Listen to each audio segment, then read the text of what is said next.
Hello, this is Justin The Owl Osgood, and you're listening to Into the Night, the Moon Knight podcast.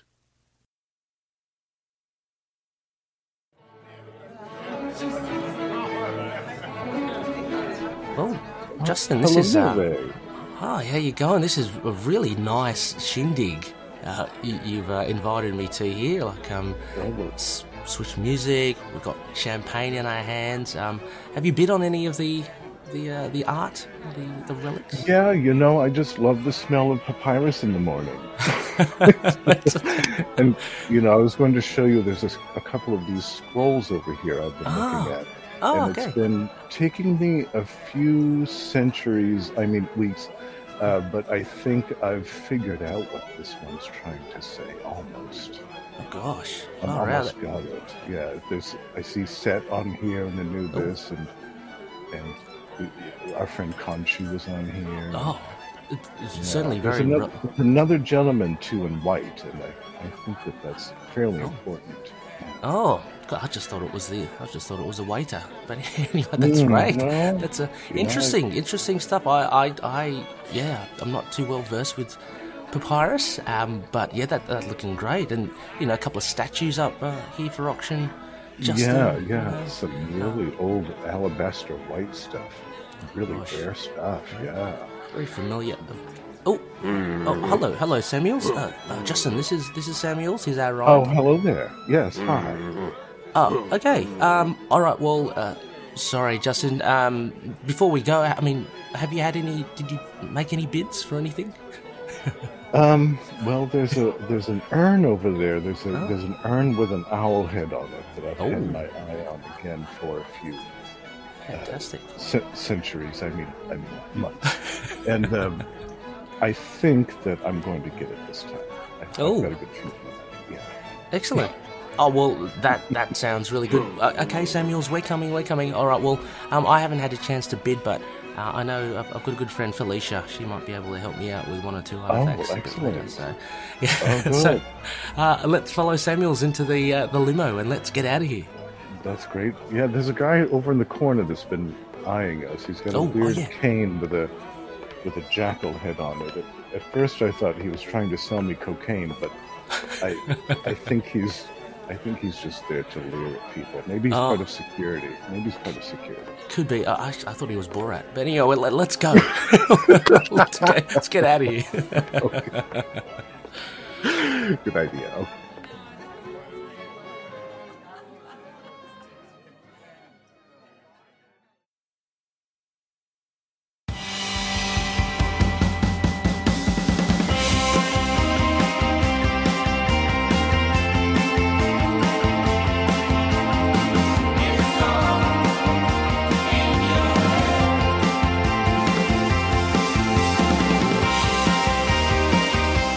Yes, welcome back, loony listeners. You are listening to Into the Night, the Moon Knight podcast, and this is another fun adventure. You're with your High Priest Conchi Rey.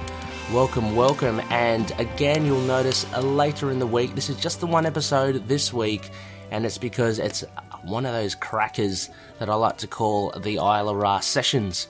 And joining me as a special guest, you have heard him, no doubt, if you've been listening the last couple of weeks, is really dedicated and knowledgeable loony, Justin The Owl Osgood. Justin, welcome to Grant Mansion. How are you? Thank you, Ray, for having me, and thank you, loonies, for listening. I'm doing very well. How are you doing, Ray? Yeah, good. Did you enjoy the ride over in the limo? It was very comfortable. Yeah, it was very comfortable. Yeah, and the Excellent. minibar was great, as always. Yeah. The 80-inch TV in there, flat screen. That was nice. Yeah, Plenty of room. Got to catch up on the latest episode of The Bad Batch on the way over. It was lovely. Yeah, that was fun. That was good. Enjoyed it as well. And a jacuzzi in there as well. I love that. Yes. I love that. But you might as well ride in style, we are, absolutely. living the lap of luxury. I'm not interested. Yeah. Anyway, Justin joins us. Very excited about this one. So for listeners who may not know, what this thing is about. It is basically a desert island book, so Justin has come over to Grant Mansion, and what we'll do is typically we'll ask just a set of just questions, because this is also about knowing your fellow loony. So we'll get to know Justin, how he got into comics, how he got into Moon Knight and his other interests, stuff like that.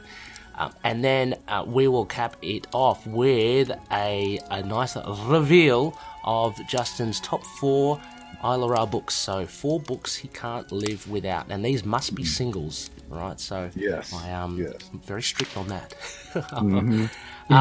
So as always, listeners, you can either stop listening now, go click the links, the encrypted links in the show notes, see what Justin's books are, get a feel for them, come back and come along for the ride, or you can just be surprised and just keep on listening, and we'll reveal them as we go. So yeah, Justin, very cool, very excited to have you here. As always, a very warm, fireplacey setting. We've got the bearskin rug there. I know we had a bit of champers beforehand at the auction, but would you mind a bit of a tipple? I can herald Samuel's. Well, yes, Samuel's. If you could get us some tea, and I brought in a jar of special honey. If you could make sure there's a generous dollop of that in both of our mugs, it'd be greatly appreciated. Very kind of you, Justin. That's very good. I'm very happy for that. And Samuel, yeah, it's very rare stuff. Yeah, I think you'll like it. Oh, well, if you don't mind, Samuel, you can just lick the spoon, okay? It's expensive stuff, okay? Just leave it for Justin and myself. Don't go sticking your finger in and getting a whole wallop, okay? Yes, it's expensive stuff. It is, yeah. Make sure it's the one with that leaf on the cover. Yeah. Okay, now, awesome. Well, I'm looking forward to it, Samuels. So please, that'll be great. And thank you so much for picking us up at the auction. Off he goes. That was a lovely ride over. It was. Samuels is very good. He's very, very good, and he's very consistent stride as he walks out of the room. Yes, he's a class act. He's a class act. He is. Anyway, Justin, enough about Samuels. We're not here to talk about Samuels. He's always trying to steal the spotlight. Anyway, before we get into any kind of questions to know a bit more about you, it's fantastic having you here. We've had many chats before. You've been on the show before. It's very exciting. I know there's at least one person, Russell, who's very keen to hear about your reveals, your books. Yes, But before any of that as well, I just Jack Russell, little Jack Russell. He's been at Grant Mansion as well. He's been good. I listened to his session a little while ago. I've been listening to a few of the ISLA RA sessions doing my homework. Excellent. I loved his. And all of his picks were great. Yeah. Oh, yes. Yeah, no, absolutely. We always are. I should say I was a little surprised with some of your picks. But pleasantly surprised, I must say. Good. Yeah. But, I mean, before we go into all that, of course, just I guess, to date this show, I might as well just cast your thoughts on any of the latest news for Moon Knight. And the thing that I only kind of came up with over the last week or so, Justin, was the more casting news for Moon Knight. Yeah. So for those that don't know, Dinah Shahabi has been cast. Now, those may be familiar with her from the likes of Jack Ryan. That's where I know her from. And others as well. Justin, have you heard or seen her before, and what are your thoughts about her casting? I haven't seen or heard of her before, at least not to my knowledge, unless I've seen something with her in it that I wasn't aware of. I hope that she's Marlene. I hope that they finally cast Marlene, because she would make a great Marlene. I think. Yeah. Oh no, just from looking at her. Yeah. Yeah, she would as well. A lot of loonies as well speculated, because, I mean, they grabbed a random shot of her, a random photo of her. I mean, I do know her in at least another guise, but she had red hair in this photo, so people were speculating stained glass scarlet, which, I would like as well. I thought that as well too, Ray, but I thought it would be kind of early to introduce that character in the show. Yeah. So I don't know if they... I mean, it's possible. It's definitely possible, and I would love to see that character soon. But Yeah. Yeah, me too, as well. And her role in Jack Ryan, like, she just had, she had dark hair. She had more of a Persian, she was playing more of a Persian role. Yeah, so I don't know. I'm Marlene, definitely, but I'm leaning towards, and maybe I'm generalising, I don't know. I'm sure she's a very diverse actor, but she may be playing that ilk, in Egypt, an Egyptian role, which could very well be Marlene. Stuff in the Jack Ryan movie? Did she do some action fighting sequences? Well, I didn't finish the season. She was more of she was the wife of the main terrorist, if I can call him that. Okay. Yeah, so she wasn't evil. It was actually, she played it really well. She was like a mother who was trying to protect her family. Her son wanted to side with the father, so kind of go to the dark side sort of thing. But she was trying to escape that kind of world of, just terrorism. So she played it really well, I thought. But yeah, I mean, that's me just, again, typecasting. She could well be something else, but I think more of, we'll see her more of a character within the setting of Egypt. Maybe Mark's travails there, and maybe Marlene. So other than that, I can't really think of anyone else, Justin, unless, of course, she may be... I'm going to go for a stretch here. She may be a deity. I don't know. Yeah, I thought about that too. Yeah, from one of the recent runs. Exactly. Yeah, definitely. That is possible. Yeah. They could also gender swap one of the other characters as well. Oh, absolutely, as well. Yeah, for sure. So I guess we'll have to see. There's a small chance she might be Neda. Let's say Neda being that would be fantastic. Mark's housekeeper. Let's not forget about her. So that casting is crucial. They have exactly. To a great actress for that. Well, Samuels has been talking no end about casting. Asked me the other day, Ray. He said, who do you think will be cast as me, i.e. Samuels? I said, I don't know Samuels. I don't know. Who do you think? Justin? Well, who do you think Samuels would be? It's too bad that they already cast Anthony Hopkins as Odin, because he would have been my first pick for Samuels. Yeah, true. I would have said Robert from Everybody Loves Raymond. I think Samuel looks exactly like kind of that goofy nature. Or maybe Michael Richards from Seinfeld, as he is now. As he is now. Oh, as he is now. Yeah. Well, hopefully, Samuels, if you listen to this. Anyway, what are you doing, Samuels? What are you... He's seeping into our psyche again. Yeah, there he goes. It's crazy. He might be the Shadow King, Justin. I don't know. He may well be. He may well be. He could be, yeah. He's always around, lurking around in the shadows. He is a lurker, isn't he? Yeah, I mean, and we did see that lurker a bit earlier on. Anyway, that's maybe a bit more to come with that. Yeah, maybe. Well, diving into, I guess, the questions that we always ask everyone on the show, and then some, I wanted to ask, first of all, to get things rolling, how did you get into comics? Now, I know some of the background, I mean, from our chats as well, but just for the listeners out there who may not be familiar with your origin. Well, I got into comics kind of really early. It was in the very early 80s. And my earliest memories are actually related to, and I know you're going to love this because you're a fan as well, He-Man and the Masters of the Universe, the original line of action figures. Each one of those came with a little comic book type of thing. That was, the very first ones were the precursors, and they were kind of like picture books in that there was a picture and then there was a box of dialogue underneath which explained what was going on. There weren't word balloons yet. They eventually went to that later on, I think. But those first ones were like that. And I still have all of those. I can't believe I kept them all today. Wow. Really? Yeah, I do. That's awesome. That is awesome. That is that amazes me because I don't think they're in the best of shape, but they're still all intact. And they're all still. Are you talking about the mini comics, right? Yeah, the mini comics. Wow! Yeah. Oh my god! Yeah, okay. I just loved those, and I read those over and over and over again. And I love the art in there, and it captured my imagination really early. So after that, I remember being in the store with my mom, and they had one of those great spinner racks. And the earliest comic book I remember asking for was a Marvel Universe handbook, and it was a Book of the Dead edition. Oh, fantastic. Yes. Yes. So I spent all this time reading about all these characters who were dead, and young emo Justin.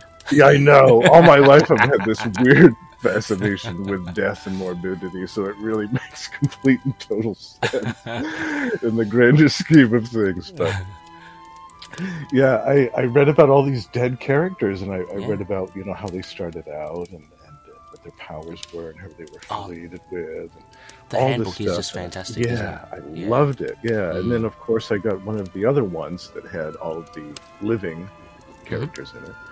And we're reading about their exploits and stuff. And all of those handbooks, as you know, had little excerpts in them from the actual comic books. Yes. Which never had any dialogue. It was just the art.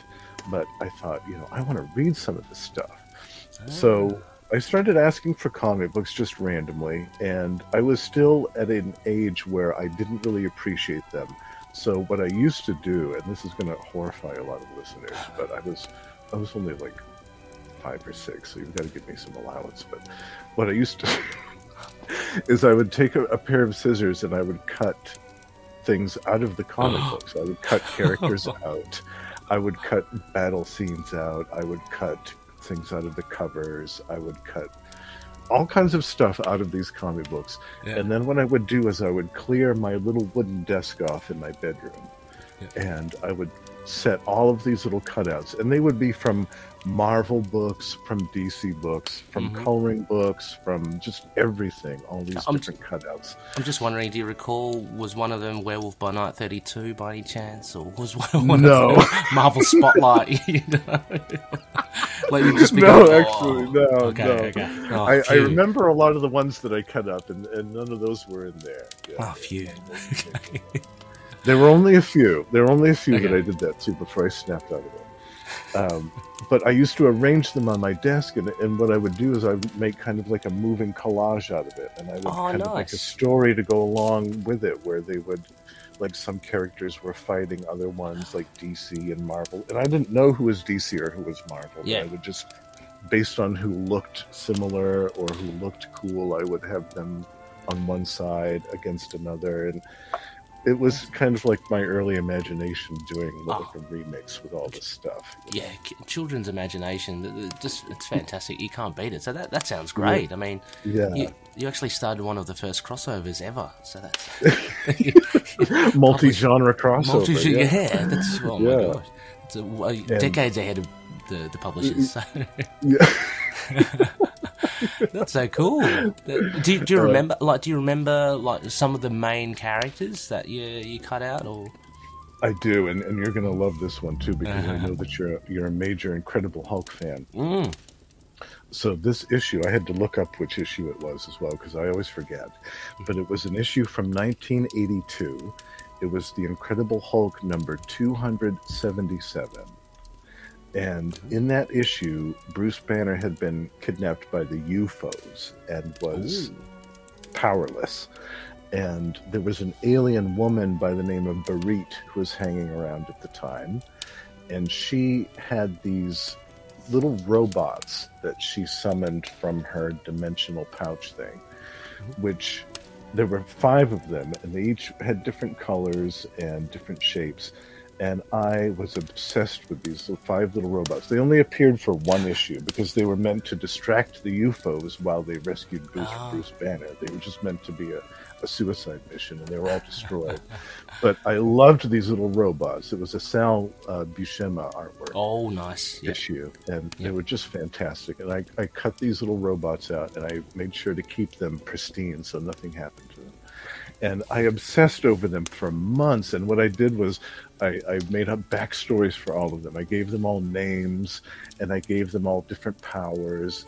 And I made these little kind of makeshift comic books, and I tried to kind of emulate the artwork in my own little way. And That's great. That was a definite memory that stuck with me. Is those 5 little robots? Yeah. Yep. I mean, also as well the fact that it seems to be a recurring thing. The Masters of the Universe, like the impact that must have had on so many children. You know, and not only just as an action figure line, but to go beyond that, as you're saying. I think it was a masterstroke that they put in those mini comics in. I mean, I'd wish that they do something like that today. It's such a cool idea. I mean, what better way to... Yeah, I mean, exactly. What better way to, like, let a child know that, okay, apart from a cool-looking figure, this is the sort of world and imagination that you can foster from it. And... it seems to have such a big sway on, I guess, comic book readers as well. That although it's such a short-lived thing, the Masters of the Universe, if you think about it, I think they reached the zenith and then they just basically exploded, and within a few years they were gone. Yeah, it was only like 3 or 4 years, I think, wasn't it? Or something like that. Yeah, exactly. Yeah, it was very quick, Very quick. But it seemed, as a kid, it seemed like, you know, you're living right in the thick of it. You know, you had the TV show. Absolutely, you had the action figures. It was fantastic. But, it's great to hear that had such an impact on you as well. And, of course, the imagination. You can't beat the children's imagination. Oh, yeah. For sure. Yeah, it grabbed me right away. And I was an only child as well, so I didn't have brothers or sisters to play with. I was kind of alone, right? I didn't have a lot of close friends. So that was the world that I immersed myself in, was comic books and that stuff. Yeah. I just lost myself in it completely, and I loved it. Yeah. Did you end up... Oh, sorry, Justin? No, go ahead. Oh, no, I was about to say, did you end up kind of finding a local, an LCS? You end up finding like a mecca or a place where a lot of like-minded people? Not really, not as a kid, but comic books were a lot more ubiquitous then than they are now. You could find them in, you know, a gas station. You could find them, you know, they had spinner racks all over the place. So it was easy for me to find just a random Batman issue or a random Superman issue if I wanted to, and you know, if I had been good that week as a kid, you know, I got little treats. So, how about at school? Were there any like-minded comic fans at school? Not really. No. Unfortunately, no. I had a very small school. Went to school in a small town. Didn't have a lot of comic book like-minded friends. There were a couple. That appreciated. Yeah, a couple close friends that we went up to the shops, like the actual comic book shops, which were a few cities away, and made weekend excursions of it when we were in school. It was fun. Those were good memories. Yeah. Oh, that's good. Yeah, because I do find it around about that age as well. I mean, we do sound similar in that regards, just in that, I mean, a level of isolation with that kind of hobby and love. I mean, there weren't too many people in my high school until that huge wave of the 90s where, you know, people in my year who didn't know comics at all somehow had caught wind of comic books because, I don't know, it was just booming at that time, I remember. But but for the most part, at school, I didn't find... There weren't that many people that were into comics at all, which is... it was a strange... So finding an LCS... We had about two friends, two other friends that were close friends that were comic book fans, and those were the friends that went with me to the other shops. But that was it. Right. Do you currently have an LCS you go to? I do. There's a place called Top Shelf in Bangor, Maine, which I go to. Love to shout out the LCSs. Absolutely. And they have actually supplied me with a lot of my Moon Knight collection over the years, I'm happy to say. Yeah. Fantastic. Yeah, no, that's really good. So, what I wanted to do, and I'm being very inconsistent with this, is I'll put them in the show notes. As well. Just try to do a little bit in supporting LCSs as well. I really do appreciate what they all do. Bringing people who love these sorts of things together and chatting about it, and of course where you can buy it. So Top Shelf, that sounds like a good one. That's a great one. Yeah, they recently moved locations. They've got a bit more space now. Okay. So when I get a chance, I still go up there. Oh, that's a good sign. Stuff. Yeah. Samuels, thank you. Here's Samuels, Justin. Yes. Here's there's your drink. There's my. Thank you. Cheers. Smells quite nice, Justin. This little this dollop that you put in there. Yeah, I think you'll like this, Ray. It's a special one. Okay. Well, cheers, Justin. Cheers. Down the hatch. Yep. That's good. Good. Tastes good. That goes down just right. Yes. So thank you, Samuels, as well. Paperly. I don't smell it on you, so good. Maybe you've been staying out of it. Yeah. Excellent. Make sure to stay out of it. We need you functional for the rest of the evening, Samuels. Exactly. If you can check up on Netta as well, that'd be good, Samuel. Thank you very much. And we did say Michael Richards and Robert from Everybody Loves Raymond. We think that's you. Yeah. What do you think? We'll let you decide which one we send the casting call. No, he always just grumbles. He grumbles and grizzles. Off he goes. Well, okay. Speaking of Justin, then comic book stores and of course how you got into comics. Now the big one as well. Like, how did you get into Moon Knight? I mean, I'm assuming, and I know that came in a lot earlier in your comic book travails. But yeah, how did that start? That was Marvel Team Up number 144. Spider-Man and Moon Knight versus the White Dragon. Yes. And I love that issue. That first opening page with Moon Knight in the rain, and I was hooked. Yes. I said, "This is it. This is my character. I love this character. I don't even know who he is, what he can do, but that opening scene with him in the rain, and I was hooked right away. Absolutely." Yeah, that's a really good issue. We did review that one, and from memory, he has this almost alliance with some of the members of the Triad, right? But it's kind of out of respect. It's a really cool gang story, yeah. Yeah, that's a very cool. I'm always interested to know which issue kind of got people into Moon Knight. I think there's someone else who's cited that one as their intro. No, I think it's Noel. Okay. Yeah, geez. Wow, so hats off to... Apologies, I can't even remember the writer, but that was an unforgettable issue for a lot of people there. And so what happened? Did you branch out? Did you look at like maybe the handbooks, or did you start searching for the solo titles? How did the snowball begin? I didn't see Moon Knight again until the Fist of Khonshu. For some reason, I never found any of the original series. I never found any of those issues until many years later. Right. I don't know why. I don't know. I think it was because at the time they weren't available in the newsstands. I think it was direct edition only, or something like that. Mm-hmm. Maybe, if I'm remembering right. Yeah. But I never saw them. I never saw them on the newsstands or the spinner racks or anything. I only saw Moon Knight in the guest appearances when Fist of Khonshu came out. Yeah, right. Yeah, that was definitely what hooked me for sure. Okay. Yeah, Fist of Khonshu, a very interesting volume in the Moon Knight canon. Again, a lot of people have differing opinions. We may get into that a bit later, Justin. You don't know. I have a feeling we might. Yeah. Well, giving too much away, but for those very keen and know their Moon Knight shizzle, you will have already picked up some of the Easter eggs that were dropped for what we're referring to. If you're very good, I mean, geez, you'd have to be a really, really good Moon Knight fan too. Pretty subtle.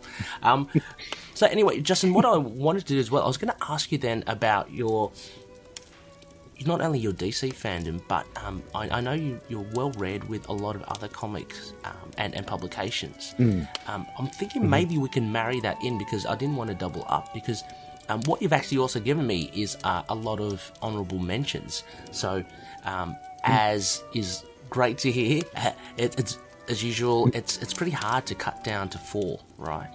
For your ISLA RA books. Yeah, absolutely. Yeah. So we've had before as well guests that will, say, look, I had to pick 4, but there are these other stellar, runs here that you just can't not mention.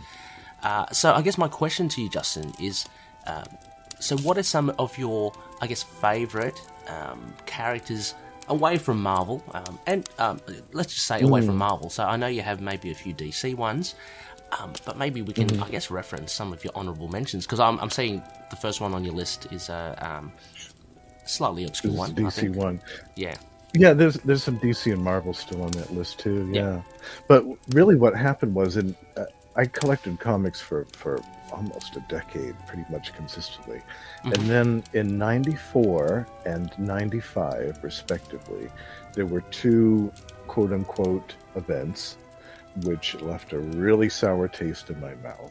One of them was a DC event, and one of them was a Marvel event. And after that, I went basically on a hunt for other things to read. Right, wow. So that really did kind of like... The DC event was a 0 hour. I will mention that. Okay. The DC event was 0 hour. And the Marvel event was Heroes Reborn. Oh, and so you must be enjoying the latest, Heroes Reborn thing from Marvel. That's just come out again. Wow, so really?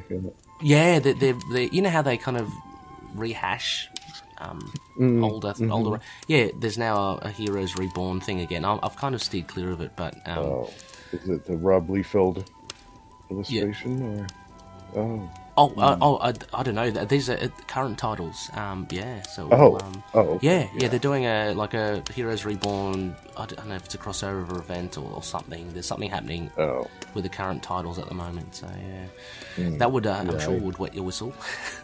Yeah. But no, not at all. But 0 hour. So for those that don't know, what was that, and why was that such a bad thing? Well, I was never a huge Green Lantern fan, so turning Hal Jordan into a villain didn't bother me so much. It was more what they did to some of the other characters. I was a huge fan of Hawk and Dove. Nice. Was a big favorite of mine. So for them to turn Hawk into a psychopathic villain who murdered Dove and went on this wild, crazy piss tear across time and space...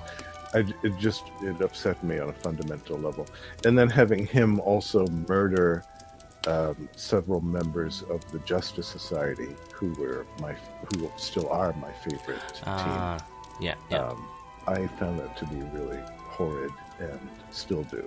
And that would have a lot of I don't have a lot of good things to say about the people that were involved with that still, because I think it's a really poorly made story, poor execution, poor everything. How terrible.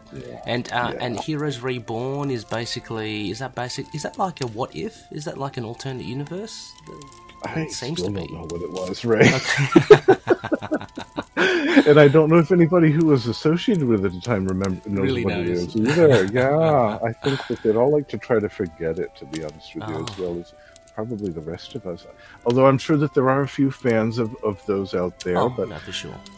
What they did was they basically stopped all of the titles that had been running for 30 some odd years and issued them with brand new number ones with Rob Liefeld and Jim Lee doing the artwork. Yeah. Wow. And I was not happy. I wasn't happy with any of that. So that sent me over to other publishers. Yeah, I went on a quest. And it was actually great.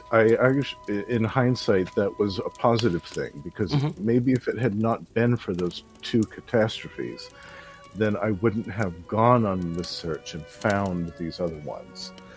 That's true. But I love First Comics, and I'm a huge champion of the late First Comics, who ran in the 80s. They published 3 of my favorites, which are Whisper, which I've mentioned on the show a couple of times. And I'm very happy to say that they're printing a second omnibus as we speak.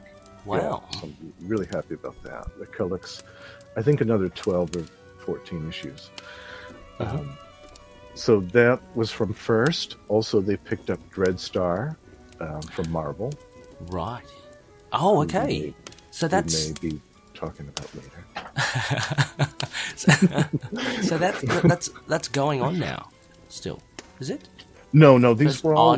sorry, First Comics is gone, right? Yeah, okay. First Comics is gone. I think in the early 90s, maybe, or something like that. They stopped. Because I've heard...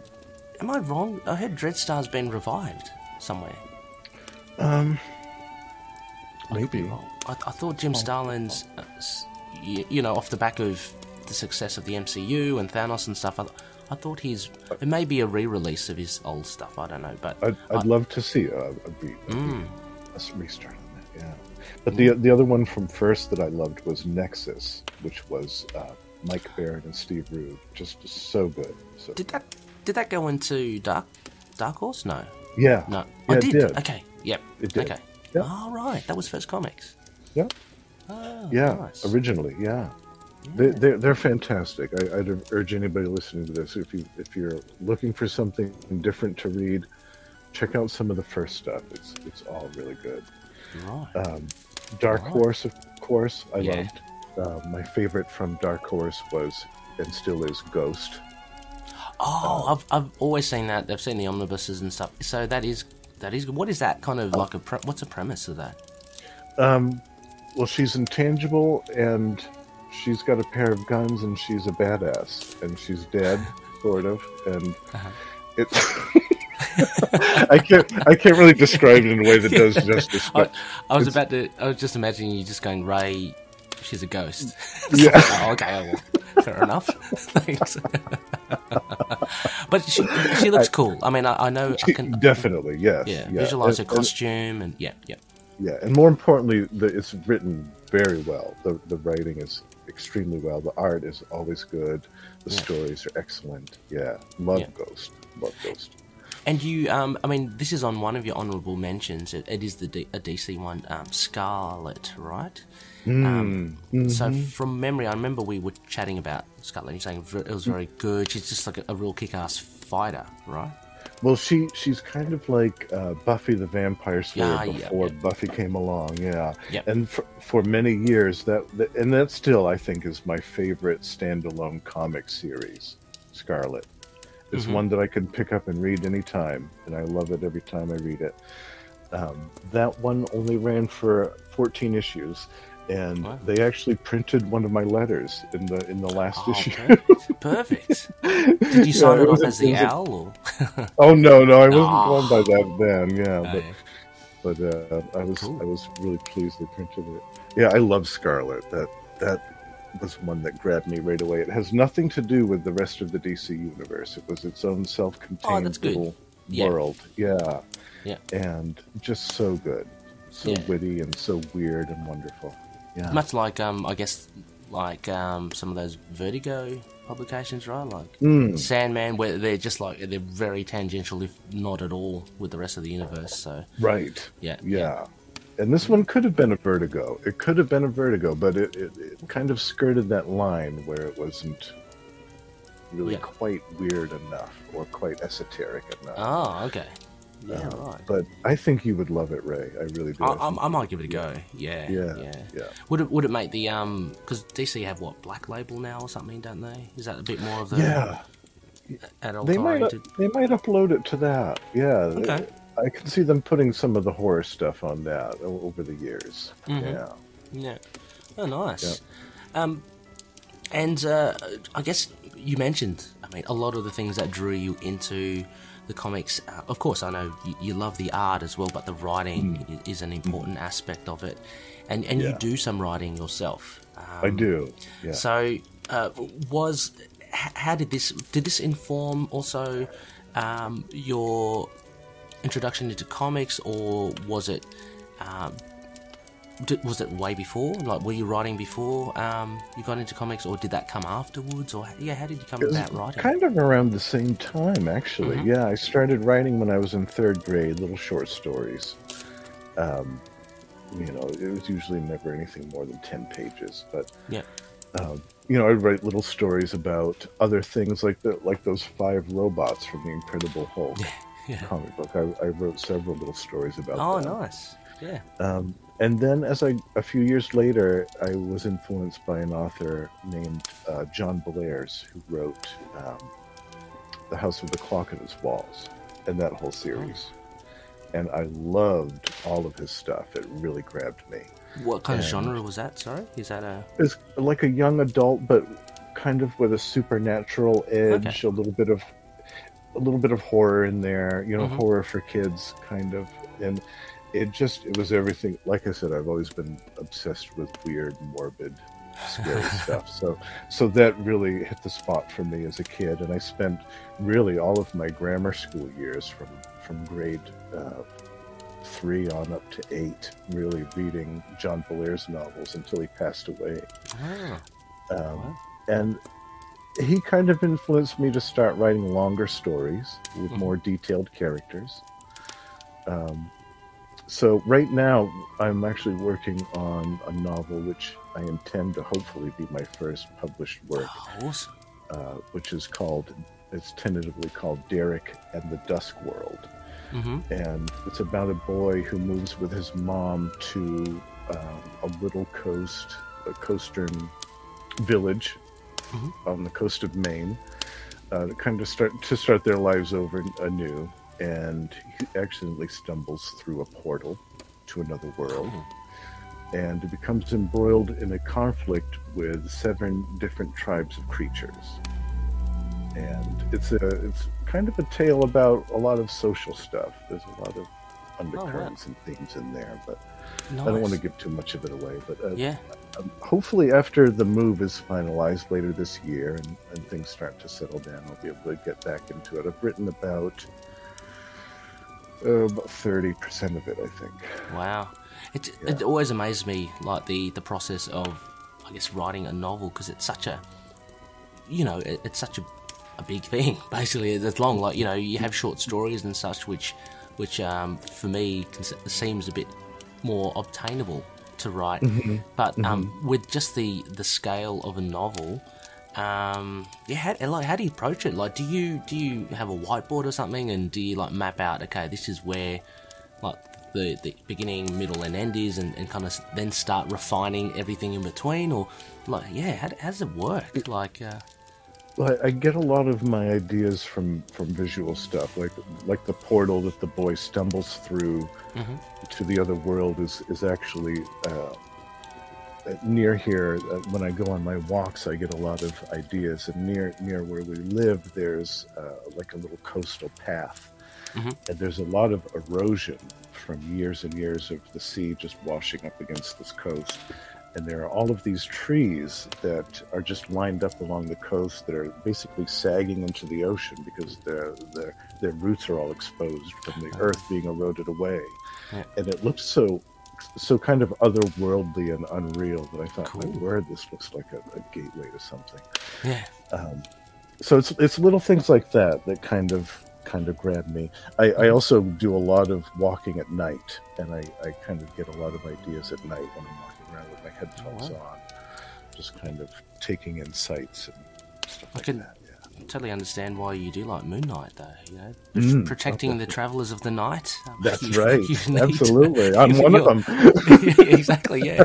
You're kind of relying on old Mark there. Wow. Yeah, that it amazes me that the writing. I guess it seems like it's similar to say like writing a symphony or something like that. It's something really big. It's just it's very admirable that you're doing. So you're about 30% in. You've probably got 100 gazillion drafts happening. It takes a lot of time. I first came up with this idea about 2 years ago, and I've just been developing it over the last 2 years. But I have other stories that I've been working on for over 20 years and developing over and over again. So it's all about kind of getting the time to sit down and do it, because it's kind of like an engine, once I get going, I don't want to stop, but I do have to sleep. Well, true. I can imagine the momentum. Once you get that momentum as well, you want to cash in as much as you can while you absolutely strike while the iron's hot. So you mentioned John Blair as well. Any other major influences or authors that you do love to read? A lot of my favorite authors are actually science fiction authors, believe it or not. Robert Heinlein, I love. The Moon is a Harsh Mistress, was a big favorite. Alfred Bester, The Demolished Man, is one of my favorite novels. I love that one. And any of the Ray Bradbury Martian Chronicles are big favorites. I also have a really big love of Piers Anthony's Incarnations of Immortality series. I think it was 7 books. Oh, what's that? Is that modern or? No, I think that was 80s. 80s, okay. 80s. Yeah. Maybe mid 80s. Oh, nice. But that one, I dig that one out every so often and read that one too. I'm always up. I'm always up for hearing what people like to read, because with science fiction, sci-fi really as well, it can be so overwhelming, like the amount of I guess literature out there as to what to pick, and what you kind of because there's so much. There's so much, and I'm sure that a lot of it's so good, but you're going to have to choose something. So I definitely lean on people that would that say, I like reading this, so I might go check those out for sure. Yeah. Oh, good. Yeah. Also, as well, I mean, like you as well have had some chats. I mean, we just talked about the Moon Knight casting a bit earlier on as well. Oh, actually, that's what I wanted to ask as well. With your writing, so does that branch out into fan fiction or like script writing as well? Yeah, I've actually thought about writing scripts quite a few times for shows and things like that, and I have an idea for kind of a black comedy, a script for a black comedy miniseries that I've been kicking around in my head for a little bit. I'll eventually get that out. But yeah, I would love to get into script writing someday. Absolutely, on a regular basis. Yeah. Oh, fantastic. Yeah, no, that's good. Because I was about to ask just about then, I guess, leaning into the comic book TVs and films. And yeah, I mean, I guess coming from a literature side of things, Justin, as being a writer, and then being a big comic book fan as well, if you put side by side the on-screen adaptations of what you like to read as well, what would you say is kind of like the pros and cons of something on screen as opposed to reading it the old-fashioned way, reading the old floppies in your hand? Do you prefer one over the other, or do you like both equally? Or when I was reading comic books, I always envisioned a day when they would adapt these to some visual format. I always knew that was in the long-term plan, and I've looked forward to this moment for a long time, when we can finally watch these on a regular basis and enjoy them like we have been. They've gotten better over the last few years. I didn't like the crop of Netflix shows that was on a few years ago. Iron Fist, the Defenders, the Punisher. I didn't like that whole run, and I didn't even finish watching the Punisher. I think I watched the first 2 or 3 episodes of that, and I said, I'm done with that. I can't. Can I say a bit of a hot take? I was a little bored towards season 2. Yeah, I thought it was so lifeless and just turgid and dull. I couldn't take it.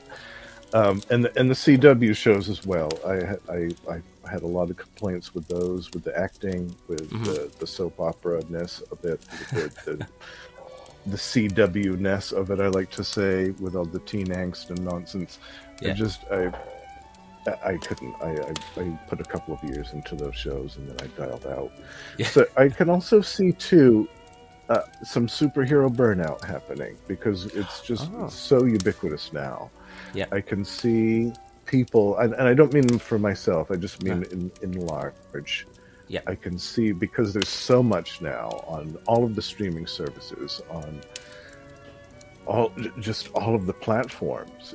I can easily see it happening, and it's happened before with other cultural and franchise trends, when they kind of do something to death. Eventually people get bored with it and want something different.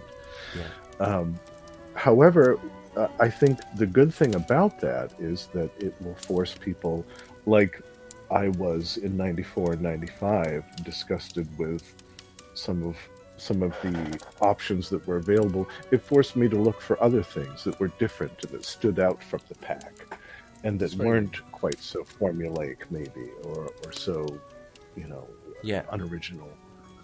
That's a really good approach to think about that. I can see that happening as well, which is good. Yeah, I mean, I guess it would be silly not to say that there would be some fatigue sooner or later. And again, for the wider populace. I mean, for myself, I'm loving it. I'm like a pig in mud. Me too. Rolling around all day in that mud, snorting and carrying on.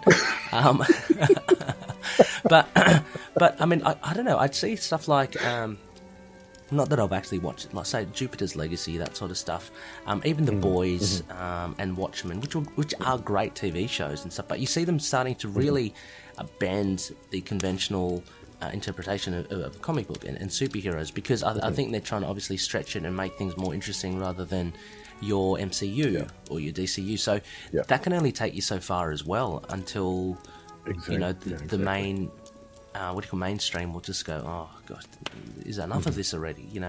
And the fact that we're getting such big stars, I mean, being part of the comic book industry shows that how successful and entrenched it's been. But that can again only last for so long. I'm sure actors won't want to play. Yeah, right. Oh, definitely. They're going to have to reboot things at some point. Yeah. Once somebody gets to be in their 60s, they're not going to want to put that costume on. That too.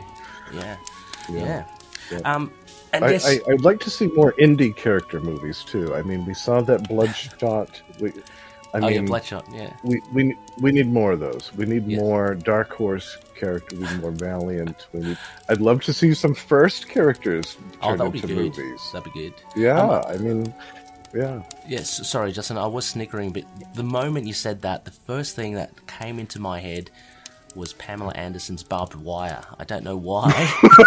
I was like, do we need this? Oh, yeah, we don't need that. No. But, we don't need that. No, not at all. No. But I totally. Well, some people need that. Some people need that. Some people crave it. They can dig out their VHS for that. Yeah. But no, totally on board with what you're saying as well. It'd be good to see like these slightly different characters. But the risk of that, I think, as well, Justin, is that again much of the allure for the mainstream would be the legacy characters, because they know them in pop culture. How invested would they be in a Bloodshot? It's like, here's this Vin Diesel. I mean, what the hell is? Oh, this is another superhero. This is just my kind of. I'm putting on my pessimistic hat on, but it would for comic fans but comic fans like us would be very interested to see these lower tier characters, so to speak, or not well known. For sure. No, absolutely. Yeah. There's an indie, actually from the 80s, late 80s, early 90s, called Hero Alliance, and it was from a publisher called Innovation. And that was a great series. And as I was reading that, I thought this could translate extremely well to a superhero series or film, because it deals with the superhero genre in a very serious, adult, and literal way. But it does it very intelligently and with class. So I think that if a lot of the producers out there, if they, were bold enough, they could look and find some of the stuff to adapt that currently exists, that doesn't have to be strung out of nowhere, that we can adapt this material. It's readily available and it's great. I mean, again, I started watching, and only because it's unavailable here in Australia, it's hard to just continually, shall I say, sail the high seas to get the copies. But even stuff like Greg Rucka's Stumptown, which is based on a comic book with Kobe Smulders, it's just a very down to earth. She's kind of like a detective or ex-soldier. I mean, those sorts of things. You could just lean on, because you've got the material there, and it doesn't necessarily have to be, someone in a cape or something like that. But I mean, there's plenty of source material out there too. Well, definitely. I wanted to ask, actually, Justin, maybe before we get into your honourable mentions, because I know some of the loons will be keen on that. I wanted to kind of throw a little bit of a curveball to you, a little bit of an Ecos versus Wacos softball match curveball at you. I love that. Yeah. Basically, what skill or hobby, I'll throw this up to you, would you be really into that people like in the ITK community at least would not really be privy to or not know about? Like, are you a massive sports fan? Are you a painter? Sorry. No, I'm not into sports at all. For years, I've had a hobby where in my free time, when I have it, I produce electronic music. I have some digital software and an old drum machine that some great friends bought for me as a birthday gift a few years back. Just some basic stuff, but I've been tinkering around with that for years, and I have a bunch of stuff that's not really even close to being completed, but some of it is. Nice. And I might release some of it someday. I have a few albums that I've been working on. They're kind of like concept album. And it should be noted too that I can't read music. I have no idea what I'm doing when I'm doing this stuff. I'm tinkering around with sounds and textures and atmospheres and samples, and I'm layering sounds on top of each other. All you need is your ear. All you need is your ear. So absolutely, yeah. But I can't read a lick of music. It all looks like Mandarin Chinese to me. Yeah. But I've done that for years. And another thing I'd like to mention too is I'm a huge David Bowie fan.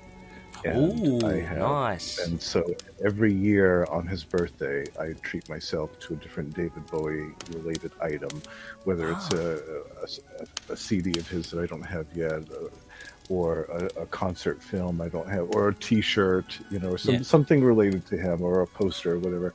I buy at least once a year, if not twice a year. I buy something David Bowie related from my collection. I have quite a nice collection I've amassed over the last 20 some odd years. Wow. Yeah. Oh, nice one. Well, yeah, I mean, that's something that I certainly did not know, but that's a very cool fact as well. I got an inkling about that electronic music, Justin. You made mention, I think it was on Tomes of Evil with Russell.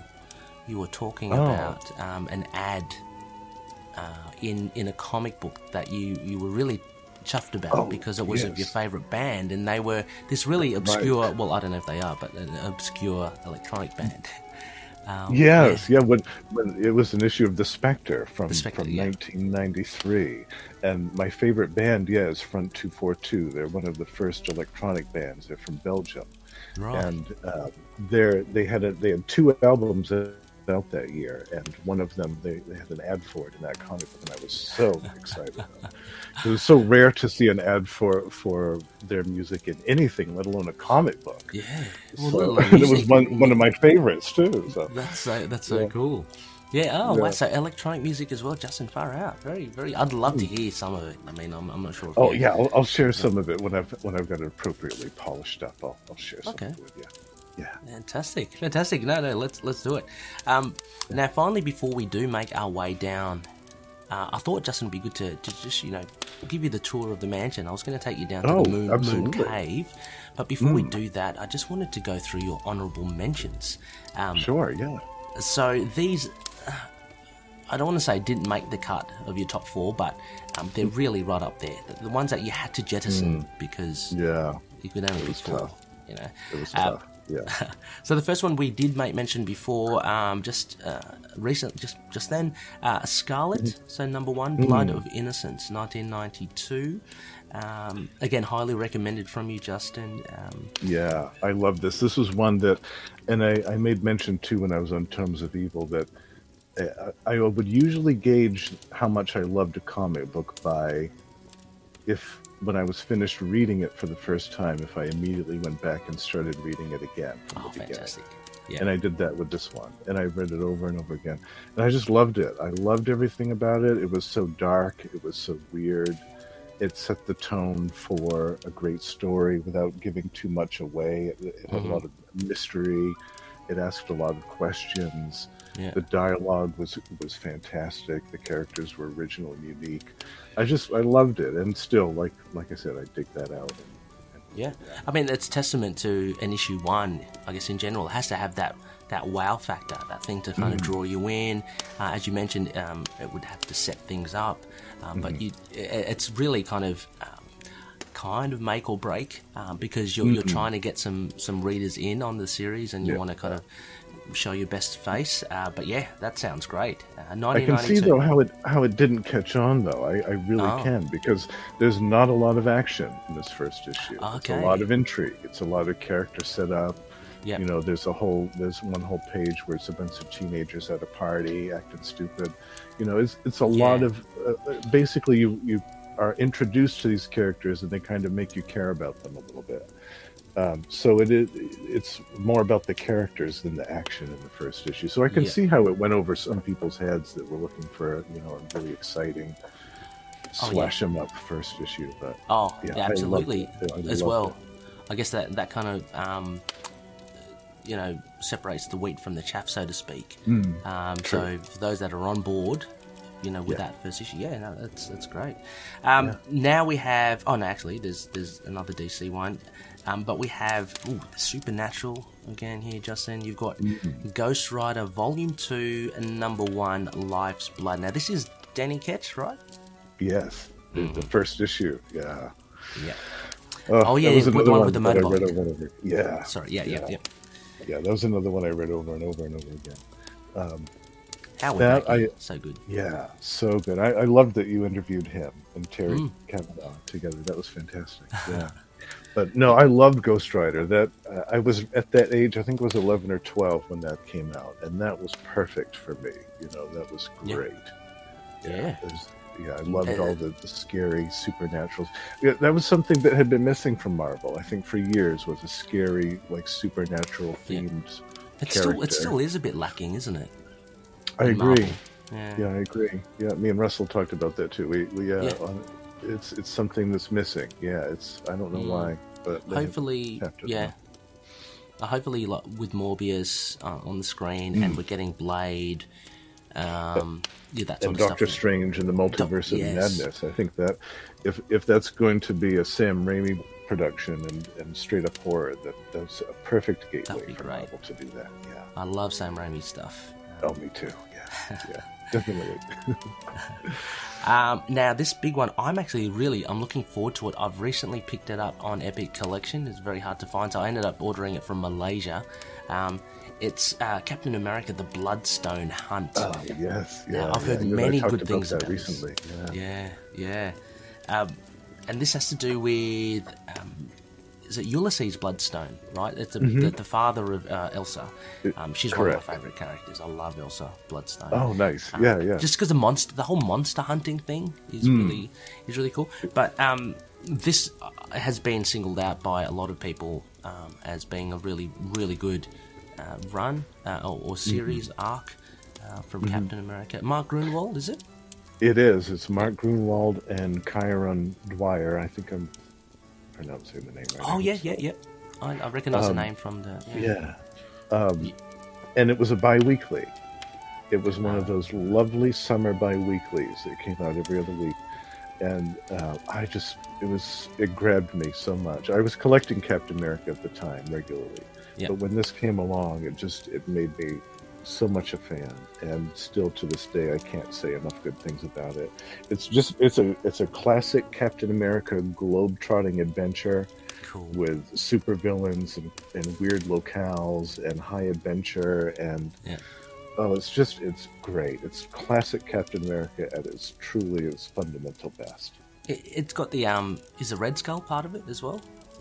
No, it's Baron Zemo. Oh, Baron Zemo. Okay, cool. Yeah. Oh, another classic. And we go back into, speaking about the Spectre with, when you mentioned that with Russell, on Terms of Evil, Spectre Volume 3, Issue 12, Final Fate. Yeah. I think I've read this one. Russell actually gave me this. Yes, you have the trade paperback, I think, don't you? Yeah. It's really, really cool. And I remember I'd listened to Sentinels of the Supernatural. Is that the yes. A little shout out to Tomes of Evil, where Justin guested on with Russell. But yeah, this whole run, Russell, I guess it's hard to pick which issue, right? But issue 12 kind of culminated in big things, right? Asmodeus and the death of... Amy Biderman. Biederman, rather. Her story was so tragic and so sad, and terrible. And just the way that everything culminated, the way that everything resolved in that issue. That was an issue I remember. I cried after I read it. I started ugly crying, and my mom was like, "Are you all right? What's wrong with you?" And I'm like, "This is comic book." But but it just I had been following the story for a year. And this was issue number 12, and I'd been following Amy's story for a year, and I had grown to really adore her character, and just the way that she passed was so sad and so tragic. And here you have a character, the Spectre, who is so immensely powerful, and probably one of the most powerful beings in the DC canon, and he couldn't save the life of the woman he loved. No. It's such a tragic story. It made me cry so much, and that's why I edited it in there, because out of all the comic books, I think of that one when I think of ones that have provoked an emotional reaction from me. Yeah, I mean, and she was all kind of almost all alone in that alleyway. Yeah, just bleeding out in the rain. It was I can't imagine also as well, Justin. Like, it must have been such an impact on you, because I read it obviously all in one big gobble, because issue after, but to have it drawn out after a whole year, and have that kind of serialized in that sense, that would have been such an awesome experience. Yeah, it really was. It was powerful, and that's why I loved it so much, and that's why I loved that whole series so much, because it is powerful. And it makes you think, it makes you feel. It's the best. It's the best of comic books. And it's not short of graphic violence as well. I've got an image of a guy being pinned up against a wall. The one that you probably know what I'm talking about. Absolutely. I loved all the visuals. Yeah. Oh, great. Mandrake. Really good. The great Tom Mandrake. Absolutely. And finally, we have the art. You can't not do something. Hang on, I've got double negatives without mutants in it. So the Uncanny X-Men Annual 12 Resurrection. I'm not sure I'm aware of this one. This is before Atlantis Attacks, right? Yeah, this was a year before that. This was the Evolutionary War, actually. Okay. Yeah, and the thing that got me was not only the story, which was fantastic, but it was the artwork. Here we have the incomparable Art Adams, inked by the also stellar Terry Austin. And when you have an artist of Art Adams' caliber who already makes extremely detailed artwork, and then you have an inker like Terry Austin who accentuates extremely detailed artwork, each page was a visual feast. And I remember just sitting there looking at each page with my jaw open like, oh my God, this artwork is amazing. Wow. It was the first time I'd ever seen Art Adams stuff. And I loved it. And then we had a backup story, and I remember that you're a Mojo fan, right, Ray? Yeah. Well, you'd love it because there's a backup also with artwork by Arthur Adams, and it's the X-Babies. Oh, okay. Cool. on Mojo World? Or? Yeah, on Mojo World, and I loved how crazy that was to throw that in after this story. And that X-Men Annual, I should also mention, had the X-Men in the Savage Land fighting Terminus, the gigantic alien. So it was incredible. Yeah, and at one point there was, and I don't want to spoil too much because you have to read it to see it, but there's one point where there's a giant wolf with a ship on the back of it getting into a fight with this gigantic robot with a laser staff, and it's just, I just loved it. In 1988, I read that over and over and over and over again. Wow. That sounds good. Decidedly very extravagant with the X-Men stuff. Yeah. Fantastical, yes. Yes, fantastical. That's even better. Well, I mean, those are the honourable mentions. We will get into your top 4 the pick of the cream of the crop. Yes. But before that, Justin, I thought like if you'd finished your beverage, I finished it mightily satisfying. I thought I'd just because we kind of got into this this chat really straight away, so I wanted to show you around a little bit of Grant Mansion. Yes, please do. Yeah. I don't know. I'm feeling just a bit lightheaded. I don't know what I put that down to, but anyway, why don't we? Why don't we let's go through this door here. I'll take you down to the moon cave. Look after you, Justin, down these stairs. Oh, lovely. Yes. Yeah, as you, very well lit. Very well lit. It's well lit. Yeah. It's a little bit cold, but that's okay. We'll get the heating done. Feeling a little bit woozy. I don't know about you, Justin. Are you okay? Oh no, I'm all right. Anyway, here we go. This is it. Voila! This is the moon cave, as you can see. Oh, I love it. Yeah, a lot of costumes in huge glass cabinets. You've got the various Moon Knight ones there. Mark's the limo's out. He's out. He's out on the town. Doing a bit of shopping. But the moon jets and stuff. There you go. You can see. I see the staff over there in the case. I might nick that. Take that staff. Well, look, he's rich, isn't he? I mean, let's he can buy another one. He's probably got a dozen of them somewhere back in storage anyway. Justin, all of a sudden, this is a bit weird. Pardon me if I'm a little bit rude, but you've grown another couple of sets of eyes. Is that normal? Oh, my friends have joined us. Yes. Oh, hello there. Yeah. There's 3 owls with us now. You might have noticed them kind of flying in with us. Yeah. There's a snowy owl. Her name is Cybele. Cybele, yeah. Awesome. Cybele. There's a barn owl named Magenta. Magenta with a J. They made sure to tell me that. Okay. Hi, Magenta. How are you? And there's a great horned owl over there looking rather stern. And his name is Agamemnon. Ooh. Or Aggie. Yeah, Aggie. He likes that. Yeah, Aggie. Wow. Yeah. I don't know. These owls look a bit spooky, but well, this is great. I don't know what their eyes are doing, but they're transfixed. There's a bit of a glow happening, but I've seen this happen before. It's normal. It's normal. Oh. Just go with it, Ray. Okay. I'll let it wash over me. Yeah. It's all right. It's not harmful. Excellent. Well, I mean, before they illuminate the whole cave, Looney listeners, will be right back after a short break to go into Justin's top 4 ISLA RA books. Catch you then.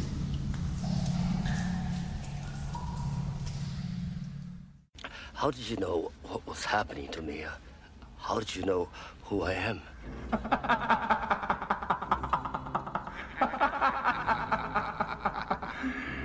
The shadow knows.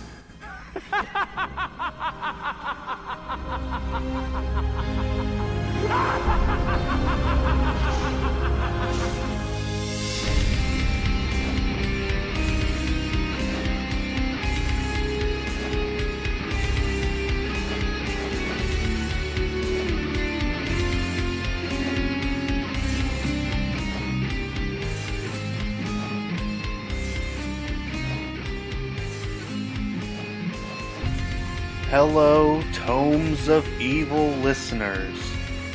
Allow us to introduce our first Patreon exclusive show, The Weeds of Crime, The Shadow in Comics. I am Russell, and with my host, Justin The Owl Osgood, we will take you on a journey through the Shadow's life in comics. So that just begs the question, who knows? Who knows? Who knows?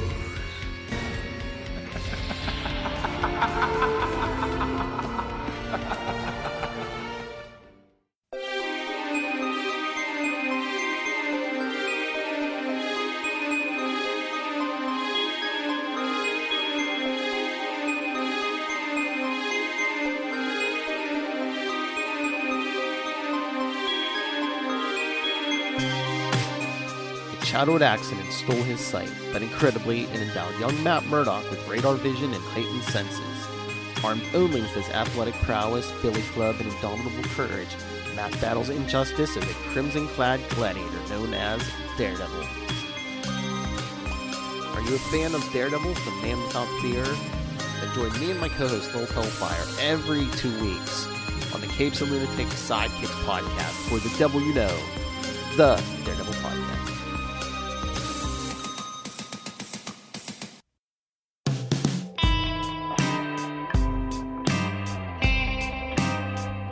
Yes, welcome back, loony listeners. You are listening to Into the Night, the Moon Knight podcast. This is episode 211, Legs 11. It's an ISLA RA Sessions, and I am with the indelible Justin The Owl Osgood. Justin, how are things going? Oh, great. How about yourself, Ray? You're not feeling dizzy or lightheaded, I hope? I'm feeling a little bit better now, but Justin, this is really weird. I could have sworn we're in the moon cave, but we're in some sort of tower. Yeah, and you might have noticed, too, that things are kind of MC Escher-like in here, where it may look like we're sitting on the ceiling. Yeah, I thought there was something a little bit odd. Yeah. I thought it was just the, I'd like to welcome you to the Tower of Fate. Wow, this is awesome. Thank you. This is a great setting, Justin, a fantastic setting. What better way to get into your number 4 ranked book? Where are the other owls, by the way? Are they? I thought they... Oh, they're still flying around. They're still flying around? I would imagine, though, in this place, there's something that's caught their attention, or probably a few dozen things that have caught their attention. And I'm sure there's some shiny things that they've got to go inspect. Ah, yes. Or the odd dormouse, that sort of stuff. Indeed, yes. Yeah. But listeners, we are in this fantastical place because number 4... For Justin, you picked All-Star Squadron number 47, and the title will give it away, The Secret Origin of Dr. Fate. So, you picked this book. Why? I think I know why, but for the listeners out there, why this issue in particular? Well, this is the issue that made me a fan of Dr. Fate, who is my favorite DC character, my favorite DC hero, where Moon Knight's my favorite Marvel one. I loved the look of the character, and from that cover, I mean, with him center with the Ankh, it just grabbed my attention right away, and I thought, who is this? I've got to read this. So I just love everything about it. I love the look of the character, his powers. I loved how powerful he was. Yeah, look how powerful he is. Yeah, and what a great origin, too. I mean, it basically, he goes through his... origin. He's telling the whole issue is him telling his origin to some of his teammates years later. So there's a potential thing, because I hadn't been following. Obviously, I haven't been following the All-Star Squadron. He's changed a little, has he? He's kind of lost the original power he had. Yeah. There were. Well, I recently got the Dr. Fate Golden Age archives, which was one of my white whales that I had been wanting for many years, and I was so happy to get it. But what happened is, they changed Dr. Fate in the 40s. They made him less of a sorceress character, less of a magic wielder, and more of like a Superman pastiche. And that was when they reduced his helmet to kind of the half mask. And his powers were greatly diminished. He just basically flew around. He was super strong and invulnerable. Like I said, he was basically a Superman pastiche. Yeah. The wonderful Roy Thomas, who wrote this issue, later fixed that and came up with a whole story about why that happened. And it just worked out really good. And Roy Thomas, has such an obvious and loving care spent on each of these Golden Age characters in the All-Star Squadron. He made them interesting and appealing, more than 40 years later, to a new generation of comic book fans. And I was definitely one of them.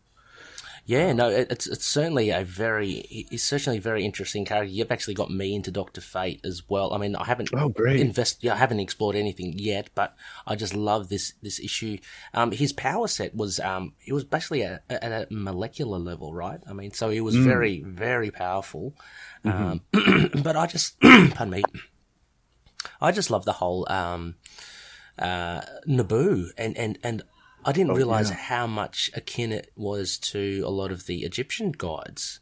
Like, you may have told me before, but like, yeah, he cites, Anubis and I think Set as well, and Osiris, and I just love it. I think that's great. And his origin is really cool as well. Like, I find the whole Naboo thing quite cool.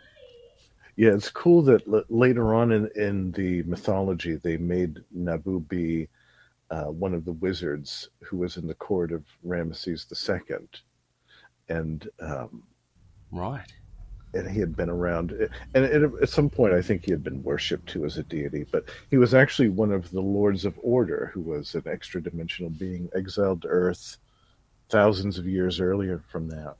Right, nice.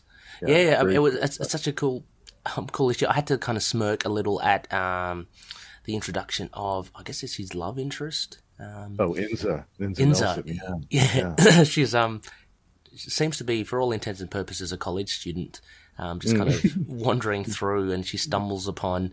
Oh my gosh, I'm going to forget the guy's name. The main evil. Sorry, Wotan. Yeah. A couple of jibes about his skin complexion, that sort of thing. So it's very funny, and like, she's kind of. Understandably scantily clad, like, all torn up and up. So, he even refers to her as a putrid piece of pale female flesh. Yeah, exactly. But the battle between Dr. Fate and Wotan was great. I really did like it. I was quite enthralled with this issue. You told me a bit about the JSA as well as Russell. I guess you both are pitching it, and it's quite an interesting group. I was a little disappointed I didn't see like the Spectre there in this issue, or Wildcat, because I've heard that they're pretty cool. Definitely, yeah. Yeah, but Starman in the JSA is pretty cool with Dr. Fate. This was very, very, very cool issue as well. So 1985, Roy Thomas, as you said, the art's really good. The costume, I think, is great. That blue and gold. Really good stuff. And we should also remark on who the artist is. Oh, hang on. I don't have it in front of me. Who is it? Todd McFarlane. Yeah. That's right. I didn't know whether he did the whole thing or not, right? Or did he do bits of it? He did the whole feature. It was a different artist on the first and last page, but for the whole sequence that was the origin of Dr. Fate, it was Todd McFarlane. And to be honest with you, Ray, I didn't even remember that until years later because I had read this issue so much it was destroyed. I had to buy another copy, and I forgot. What are you doing to your comics? I know. It's shameful. I know. It's shameful. But I had to purchase it again, and I had honestly forgotten that Todd McFarlane did the artwork. Wow. And I think it's my favorite of his artwork. It's one of his earliest, I think, if not maybe it's a little bit more modest, isn't it? Yeah. Hyper detailed. Definitely. He lost me in the 90s when they did the adjectiveless Spider-Man series. When that started, I was all set. Yeah, I was a little bit put off by it because that darker kind of edge to it. I did like his earlier ASM, Amazing Spider-Man stuff. Yes, definitely. The earlier stuff was great. Yeah. But I love early Todd McFarlane. He also did another title for DC called Infinity Incorporated. Okay. And his artwork in that was very good as well. Yeah, I love this. Love this Todd McFarlane issue. It kind of reminds me of in Moon Knight, one of the backup stories. There's a very early Mark Silvestri, and you could not tell. Yeah, you couldn't tell it's him. Again, that's true. That's very true. Before he kind of got into his own style, but this seems to be very similar as well. Yeah. Yeah, so I mean, yeah, a really good issue. Highly recommend it for people interested in that kind of supernatural, magical elements. Magical, yeah, I would say kind of magical mixed with the superhero a Yeah. little bit. Yeah, Yeah. I'm keen to see him kind of throw down against, like, in other scenarios as well. I mean, it was nice with Wotan, but like a bit later on. I guess how he's handled as a comic book character. Very intriguing indeed. So, Justin, we are here in the Tower of Fate. It is a bit weird. It's a bit musty as well. I apologize for that. It's hard to get a cleaning person in here, I think. They get lost so easily. They probably turn into a skeleton before they find the clean closet. They'll probably fall over, like walking upside down, that sort of stuff. But I see one of the owls have returned. Oh yes, yeah. Oh hi there. It looks like Agamemnon, and I think. Agamemnon. Oh yeah, his eyes are glowing a little bit. Yeah. Oh my gosh. It looks like we're going to move on. Oh. A bit of a wibbly wobbly happening. Hang on, Justin. Hopefully, the wave will pass. I think it'll be fine.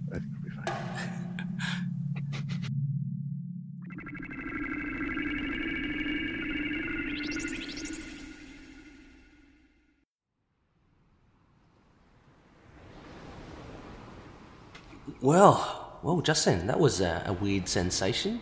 Agamemnon, what a strange bird indeed. The great horned owl. He's not much of a talker, but but he packs a punch. I feel a little bit more well grounded now, Justin. You can probably hear there's a bit more of a slight echo here. We are in another tower of sorts. And you can probably, if you listen close, you can probably hear the crash of the surf outside. Yeah, little bit chilly too. A bit of a spray. Coming through. We're in a light tower off the coast of England. Yeah, amazing. We were in Grant Mansion. Now we were in the Tower of Fate. A bit odd, a bit weird, a bit surreal, and now we're in the lighthouse.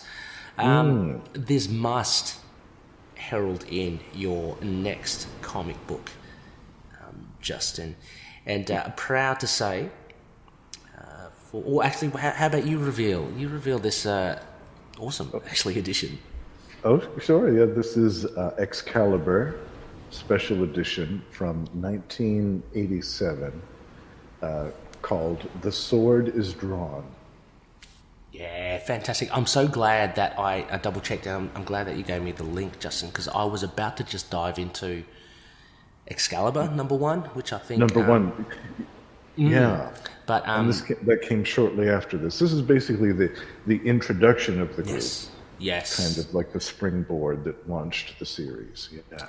Really cool. I've always loved Excalibur.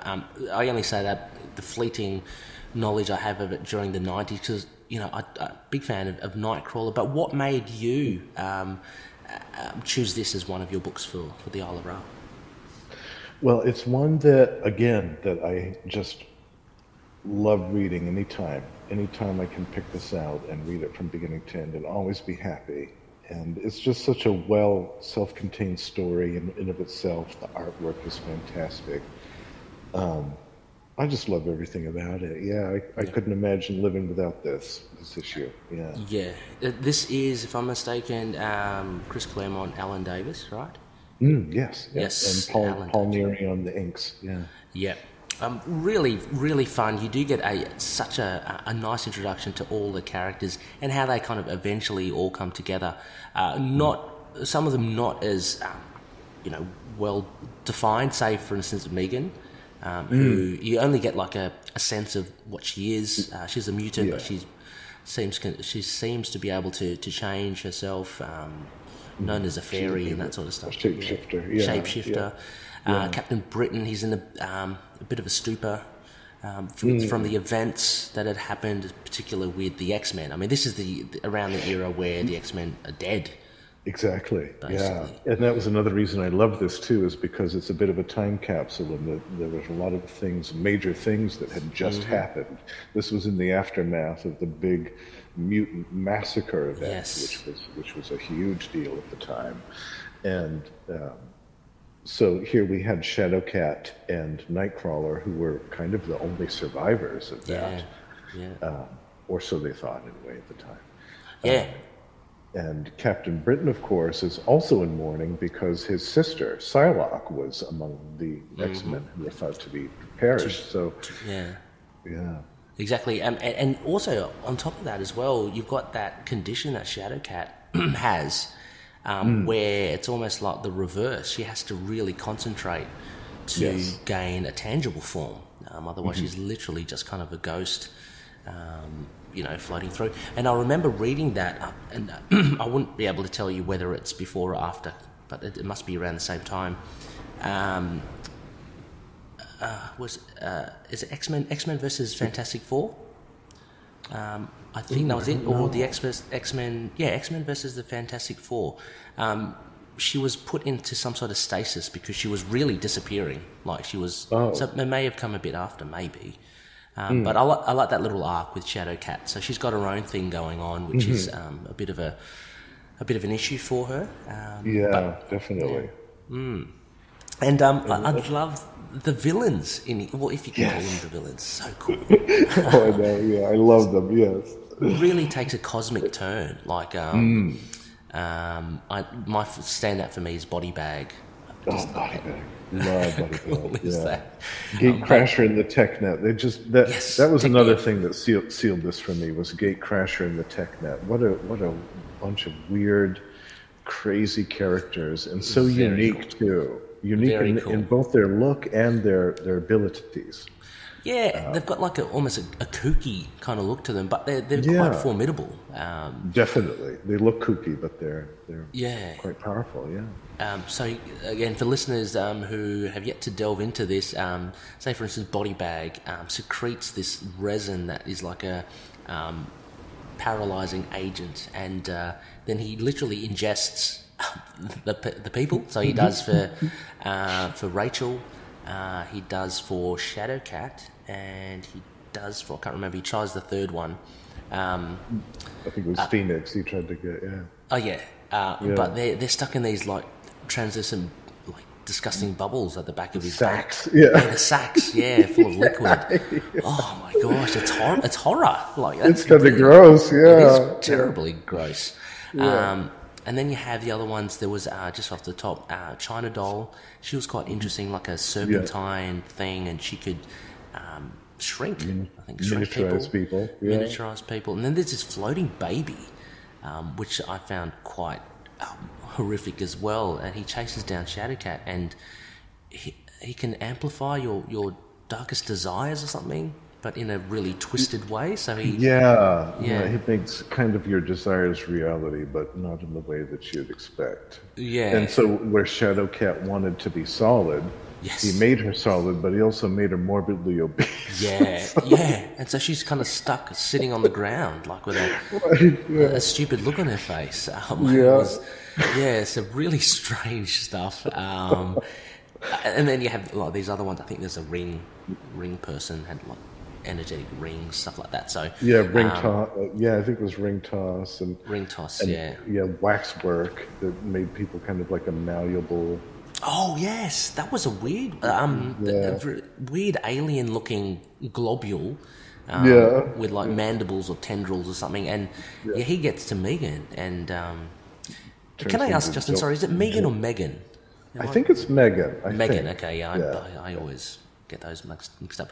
Megan, but he touches her and she becomes almost like Mr. Fantastic. Yeah. A big pile of goo, really enjoyed that actually. To be honest, it was great. So this was like a super-sized issue as well. There was a kind of thing at the, like in the background, like Rachel was telepathically trying to send a message to because Kurt, Nightcrawler, and Shadowcat both had the same dream. It's all about that really, again, a bit of a scary thing of the X-Men on set.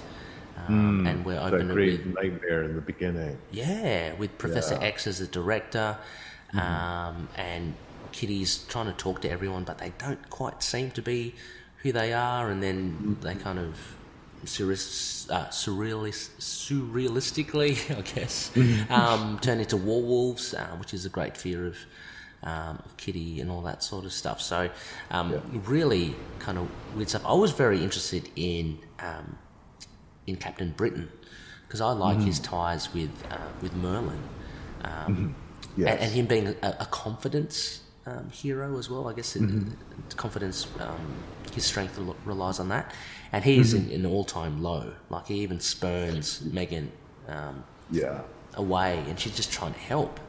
Right. So it was interesting to see him in that kind of condition. But yeah, no, very cool. Very cool indeed. Excalibur. There's also there's also something with Nightcrawler as well. He's not at his best. I mean, he was in the he's trying to push himself or something. He was in that danger room. I think this happened after the robot Nimrod came along and put the boots to all of the X-Men. Right. Because I remember that, I think that was why Kitty too had her issue with her powers, that she pushed herself too much or something. But I remember Nimrod punched Nightcrawler like while he was in mid-phase or something, and it screwed him up bad. Yeah. Right. Yeah, that's I mean, Nightcrawler, for those that don't know, he's a swashbuckler, probably up there with the best swordsman. But yeah, he struggles. But yeah, the relationship between all of them was really cool, and there was actually time spent towards the end where they were actually discussing, should we team up? Should we, there was a really odd moment where they just kind of go, okay, well, kind of what now? Should we just go our separate ways? Well, Right. So I thought it was kind of done in a realistic sort of way, you know what I mean? They've kind of just gone through this event, and it's like, well, what do we do now? I don't know. That's it. Let's just go. Oh, hang on. No, why don't we be the X-Men that Professor X wanted us to be, and that sort of stuff. Right. But very, very interesting stuff. So Justin, in the lighthouse here in England, a little balmy. A little balmy. Quite nice. I feel like tea for some reason being in England. Where's Samuels? Is he? Samuels probably knows what he's doing. The oaf. No, I shouldn't say that. He's good. Well, he's he might be a little bit overwhelmed by all these scenery changes as well. Exactly. We'll cut him some slack today. Exactly. I do see another owl here, Justin. And who do we have here? Oh, this is Magenta. Oh, Magenta with a J.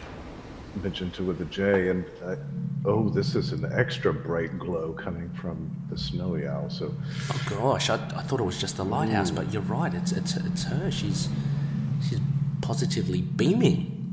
Yeah. Okay. Well, they're all glowing in unison now, so I think this means we're doing a long distance trip.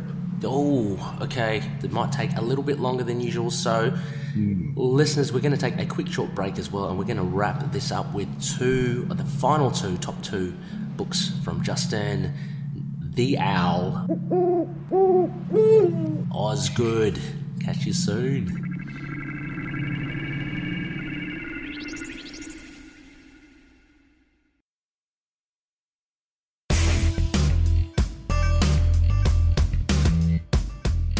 Hello, Looney listeners. This is Ray here. Just wanting to say, look, if you like Moon Knight, I urge you to give The Fringe Knight a go. This is a self-published indie release by creator and writer Daniel Doing, and it's a ripper of a read. The Fringe Knight is an adventure comic series set in Erie, Pennsylvania, and the series stars the title character who protects his city from every threat imaginable, from radioactive wolfmen to mad scientists putting poodles in giant robots. The Fringe Knight is there to protect. definitely worth checking out. I highly recommend it. Available, just check out the show notes in this episode, but Fringe Knight has a Facebook page as well as a Patreon page, and you can also find all the comics on indieplanet.com. So check out Fringe Knight by Daniel Doing. Alright, let's get on to the show.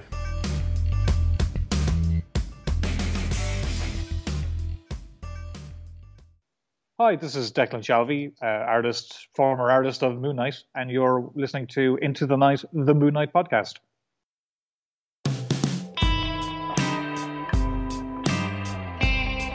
Yes, welcome back again, listeners. We are back, and we are looking at the top 2 books from Justin, and we're in outer space. Justin, This is a long trip. What the hell? Yeah, the lounge has been teleported on board the spaceship. Yeah, this is we're kind of observing a battle, as you can see out the way there. Two clear factions, it seems. Yeah, it's good that we're at a safe distance. We don't have anything to worry about, I don't think, from this distance. Ah, yes. But if there's any danger, I think my owl friends can whisk us out of here pretty quickly. Oh, good. And if ever we need money, Justin, as well, there are the bullions of gold and silver I see here as well. But, yeah, stacks of them actually, right on the deck. Yeah. Probably lob one into the pockets. I think we should. and this brings in Justin's number 2. This is so cool, Justin. I've got to say, I really did enjoy this. Dreadstar, Dreadstar and Company, number 1, The Quest, or it was re-released just as Dreadstar 1. Yes, as well. Yeah. So from printings of this one, yeah. So first one was Epic Comics, is that right? Yeah. Yep. And then Marvel kind of took it, from what I understand. Marvel ran it up until I think issue 26, and then First took it over and continued it from then on. Right. But for those of you that don't know, this is a creation from Jim Starlin. It is an intergalactic world-building huge saga. It's really cool. So this first issue really lays a platform, Justin. But of course, why did this inform you, or how did this inform you, being one of your favorite books? Well, also being a big sci-fi fan, this was like the King's jackpot, and also a big Star Wars fan. This kind of appealed to that sense as well, because it took that type of idea and expanded it further. And I just loved all of the characters, all of the detail that went into everything. And like you said, it is world building. You've got these 2 factions that have been warring for who knows how long. All of these unique characters and races and aliens and things. So cool. And really cool. I think it's really some of Jim Starlin's best artwork, and definitely his best writing, I think, too. Oh, it is. It seems like very well thought out, and really well planned out, as you'd need to for such a big kind of epic tale that you want to tell here. But basically, the run through of the main characters. Now, I'm probably going to butcher a lot of these names, Justin, because they do seem quite hard. Yeah. The easiest, obviously, is Vanth Dreadstar, a powerful individual. Is he meant to be from Earth, or well, the galaxy is from the Milky Way. He's I believe he's the lone survivor of the Milky Way galaxy in the future. There's a cataclysm which happens, and he's spared from it, and it's during that period that he gains this vast power, which manifests in the form of the sword that he can summon at will. Fantastic. But yeah, he gets involved in this conflict between, there's a monarchy and there's also a religious order called the Instrumentality. Yes. And there's a massive war going on between these 2 factions. He gets embroiled in that. Yeah. So he's like front and center, although he kind of gets introduced offside, so to speak. And so we actually introduced into the whole world through Odie.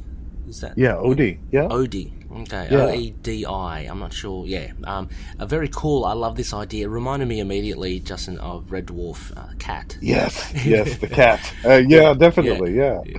But a bit more of a serious take, obviously. And what had happened is they wanted to mix the common cat with humans, and Odie is a result of that, a descendant of that. They wanted to make a warlike race. Ended up they were quite peace-loving and became farmers, more agricultural. And so they have their place in the empire because I guess the monarchy finds value in that, so they give them like medicines, stuff like that in return for a lot of the produce that they produce. So anyway, they live a very kind of harmonious life, right, until things go a bit sour. There's an introduction with Dreadstar, and their planet is just kind of ruined. A nice little origin, a nice origin for Odie, but quite tragic.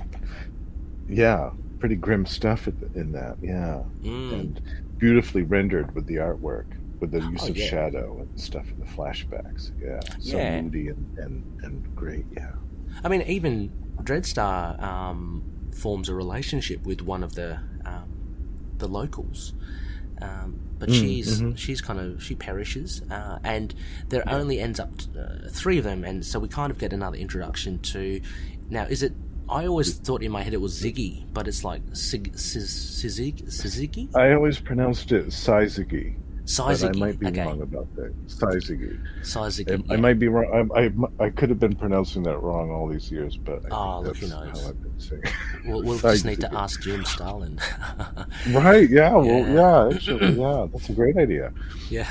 But Sizigi Darklock, I think, is my favorite character out of this ensemble. A bit more mysterious, right? Yeah. Yeah. Definitely. And magic wielding. He seems to be, but he has some sort of cybernetic enhancements. He's lost a few things, bodily things along the way. So it gives him a bit of a different kind of a look, but he's human, right? He is human. He's just, he's a cyborg, and he used to be a high-ranking member of the Instrumentality who basically went against them and lost quite a few body parts in the process. He's one of those characters, I think, that is he's not the main character, but he's kind of like the quietly deadly one. You know what I mean? Yes, he just absolutely seems to be more than able, more than capable, and he ends up training Odie as well. So Odie's just a farmer, but obviously with the destruction of his town and planet. He goes on board on the crusade as well with Dreadstar and Sizigi, which is really cool. And then finally, Justin, rounding out the troop, another interesting little character. She comes in towards the end, though, of this issue. Yes. And, Willow, who's a blind telepath, and her telepathic ability is to communicate with machines. Yeah. Yeah, like a technopath. Yeah, technopath. So very handy, especially when they do come up against robots. Very handy indeed. Absolutely, Has she ever... Look, I'm just thinking now, I'm spitballing here, Justin. Has she ever tried to take over Sagi? Like, was there ever an instance where he goes bad and she tries to... I mean, he's cybernetic. Because his brain was still organic. Okay. I don't think that she can do anything to something that doesn't have an artificial intelligence per se. Oh, okay. Yeah. I mean, but she's quite powerful in her own right, and that's it as well, right? Because there was one panel I was looking at it, and like they enter this room. I think that's where all the gold, bullion is, and she goes, "Oh, this is an amazing room," and I was thinking, but isn't she blind? But she has that like a accomplice, right? Yes, there's a little creature called Rainbow. The name of the thing is Rainbow, and I think it's called a monk, and it's a little monkey thing. Yes, and she can see through its eyes, basically. Yes. So so I immediately said, "Hang on, she can't see. Oh, she's she's probably looking through Rainbow. Yeah, which is really cool. I like. Yeah, definitely. Yeah, there's little tidbits as well. I mean, so you mentioned that you're a huge sci-fi fan as well. Did you when you got introduced to Dreadstar and loving it? Did it immediately? Did it remind you of maybe other series and stuff that you've read or watched or seen? There was a little bit of Star Wars in there, which is kind of the initial. There's a little bit, I can kind of see that. A little bit, little hints and pieces of it, but nothing really to compare it to, which I think is why I loved it so much. Yeah, that's good. Yeah. And it was so cool. Like, I love Jim Starlin's robots. Like, to me, nobody can draw robots like Jim Starlin. And throughout this whole series, and especially in this first issue, there's some great killer robots. There are. Yeah, no, that's true. I mean, the Star Wars one does kind of leap out. I mean, I only asked that because I'm curious, because you mentioned that you're very into the sci-fi, and I'm sure you would have read a whole lot more than I would have. So I'm wondering if it'd be interesting if there were any touchstones to any other stories that you may have come across. But yeah, I mean, this is really cool, very very enjoyable stuff. I'm so glad you like this one. Yeah, I really do. Had you ever heard of this before? Like in reference? Only from what I think I mentioned, vaguely recalling that they were re-releasing it, or Jim Starlin's continuing his Dreadstar title.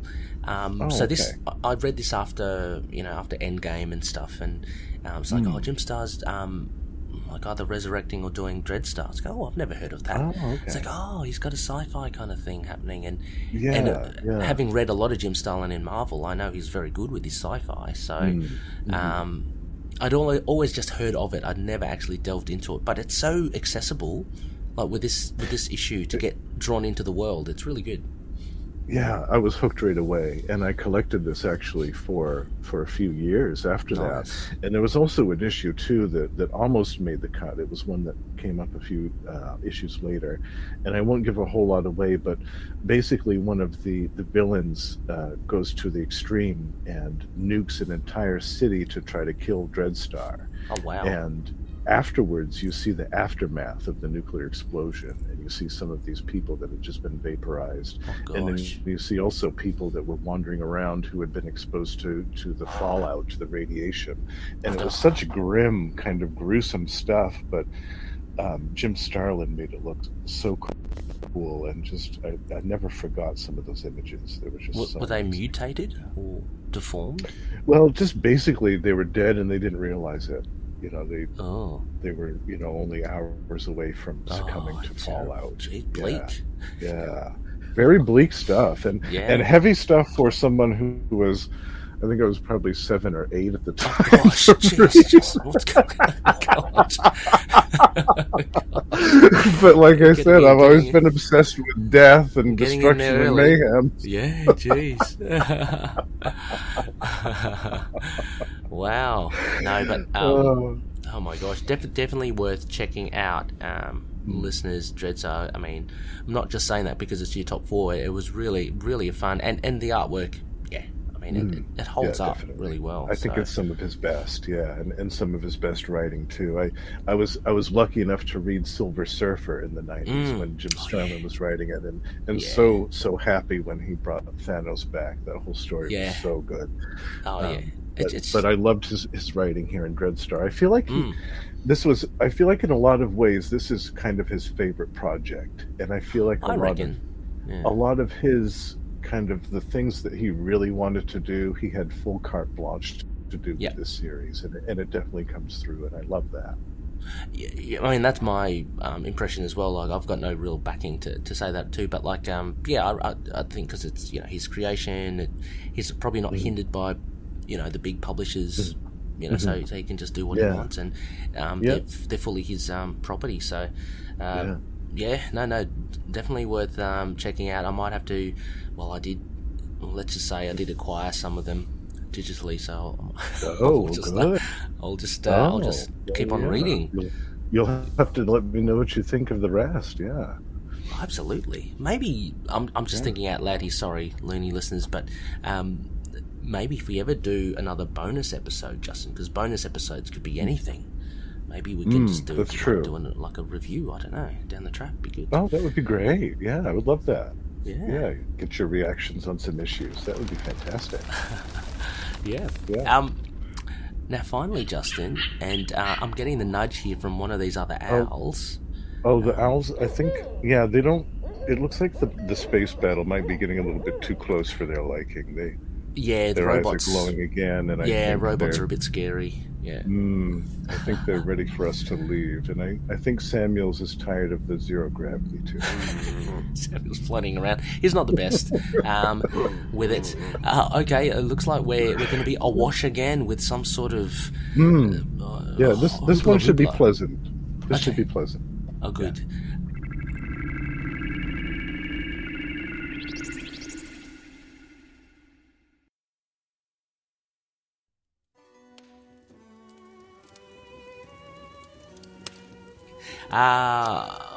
Whoa, hey, wow. Justin. We're back. We're back in the mansion, it looks like.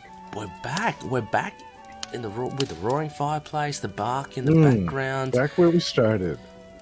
Or did we ever leave? This Actually, yeah. We should check the cameras and see what happened. I think that will tell it. Yeah. Get the CCTV. Samuels?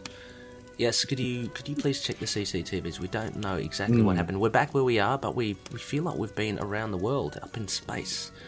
Okay, there Samuel goes. Oh, he's got some gold in his back pocket. That's a bit weird. Oh, little jingle. Little jingle in that pocket.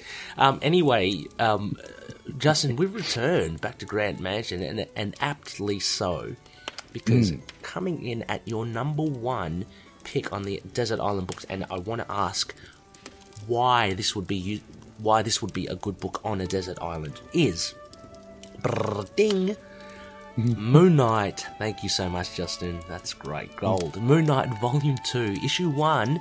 It's Fist of Khonshu, and it is Night of the Jackal from 1985. So, Justin, why this book? How would this tide you over on a desert island? Well, I love how the pulp tone of this book. I think that as far as all the stuff that I when I was picking these four, I tried to pick ones that kind of covered all the bases. Like Excalibur covered kind of my love of teen books. Nice. Dr. Fate covered my love of the magic and the fantastical stuff. Dreadstar covered my love of sci-fi. And I wanted one that was, I wanted a book that covered kind of my love of back to basic superhero stuff, but that also had a pulp element, which I love so much. Yeah. And this issue really had that in spades. I think a lot of that had to do with the artwork, which has a very kind of pulp realism to it. And I love the artwork in this issue. I remember when it first came out, I remember thinking specifically that this looked like an adaptation of a film. And I remember asking my mother, is there a Moon Knight movie out? Fist of Khonshu? Like, is there a movie? Like, because there was no internet back then, so there's no way to Google that or look that up. And she's like, no, I don't think so. I haven't seen any commercials for that on the TV or whatever. Well, if there is one, let me know, because it looks like this is an adaptation of a movie. And I for months I looked for any announcement of a Moon Knight film, because I thought that this was like a movie that was being made. Oh. And also growing up in the 80s, I mean, you saw a lot of stories like this, not only in comic books, but also on film. And I still think that this would make a fantastic Moon Knight film or episode of the show or whatever. I cannot agree more as well. This has it, as you say, in spades. Very cinematic. Very cool. I'm going to renege what I ever said about Fist of Khonshu before. After having reread issue 3 again for the Moonwalk with Chad, and rereading this now again, I'm really enjoying Fist of Khonshu. I know I said previously I found it probably not one of my favourites of Moon Knight, but no, I'm loving it, and this could easily translate into into an episode or into a film. Really beautifully drawn as well, and I've got no problems with this Mark finding these high priests in the temple. 3 priests. Yeah. It was and so him, weird. Yeah. And then it just disappearing, that whole temple, like at the end, was really, really cool. But also having that jackal as trying to tap into Anubis's, I guess, the deity of that. He was a really cool villain because he had a really nice look about him as well once he put that helmet on. Yeah, he was a great kind of quintessential rich 80s maniac villain. Yes. Yeah. But we were at the top of this show as well. We were at that art auction, and that's where this that came from. But that whole scene with the man, that mysterious man with the cane, just spraying that bidder. He was going to buy it. I mean, that all reeks of like you see on a TV or a movie. It was really cool. Or a James Bond film or something like that. Yeah, absolutely. No. So absolutely. Really enjoyable. It's just too bad that the Jackal is kind of like another, what I like to call one and done villains, because and we see a lot of those in Moon Knight's Rogues Gallery. A lot of these one and done villains that just appear for one issue and they're gone. I feel like he could have definitely been a recurring nemesis. Sure. I mean, he's got the motif, like the theme going. Absolutely. I mean, and let's not dispel it. I guess many writers can probably bring him back if they do. It depends on how deep a dive, I guess, new writers will go into Moon Knight. If they ever do pick up Fist of Khonshu, I reckon that'd be well serviced. I know that this series gets a lot of stick among the Moon Knight fandom. I don't really know why. I mean, I know they probably don't like the Egyptian art at all. They think it's hokey and stupid. You know, I kind of get that. And I don't like when I was rereading the issue, I was reminded of the bare hands. I hate the bare hand look with the costumes. I didn't pick that up. Okay, right. They fixed that later on. I think they made it so that he has gloves. But I thought that looked so stupid for him to have bare hands and everything else be covered. I thought that was ridiculous. But, I like too how they restored his powers. How he could have strength during the full moon. I thought that was. I always liked that aspect of Moon Knight's character. It sets him a little bit apart, and I don't think it's like so overpowered of a power that it would be abused, or overused in stories, or it would be something that would make him, more of a vigilante character, more powerful, or I don't think so. I think it just makes him unique. Well, if you look at I guess the handbook of the Marvel Universe as well, I think they talk about that, or I read it somewhere, and it is pretty low. I mean, it's something like if we do metrics, it's like 2 tons. It's like he's not too powerful, so he's not even as powerful as, say, Captain America, who is enhanced as well.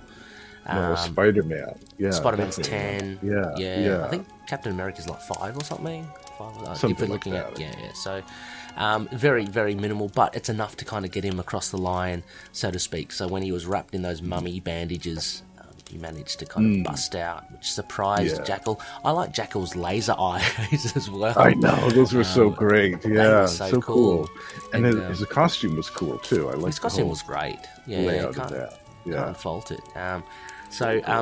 The idea was, I guess, the Jackal wanted to get the statue of Khonshu and wanted to somehow abuse it in some way. But yeah. Well, he had a spite against Khonshu. All of his followers kept screaming, "Death to Khonshu! Death to Khonshu!" Yeah, and you had all those great battles with Mark leading up to the climax there, where he was fighting all of his followers, and they kept screaming, "Death to Khonshu!" It was great.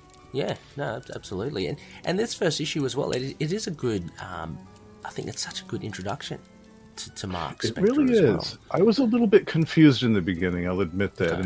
When I first read this in 1985, because I had that other Marvel team-up issue as a point of reference, right? And so it was a little bit confusing to me from that. regard to I didn't really realize how much time had passed between those two issues, and I didn't know what happened. I had no idea what he was doing in his own title, that type of stuff.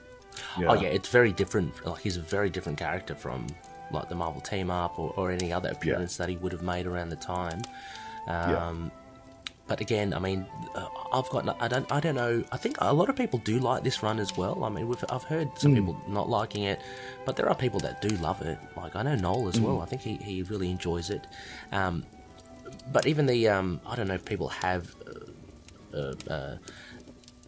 take umbrage with the artifacts that Moon Knight uses. Like, I like the arsenal. The bling. Yeah. The bling is great. Yeah, it's just I can understand how, if practically we're talking about Moon Knight now being in New York and like hurling a 5,000-year-old bola at someone or an ivory boomerang at someone, it's really not practical. What if somebody has a shotgun and blows this priceless ancient artifact to Kingdom Come? Well, but it could be enchanted or something. I don't know. It could be like I'd like to think that somewhere in the Moon Cave, Mark still has all of that old stuff. Me too. In a case somewhere, even though in the West Coast Avengers issue we saw a lot of it smashed to bits. Yeah. I still hope that he's still got some of it in a case somewhere, that he hauls out every so often.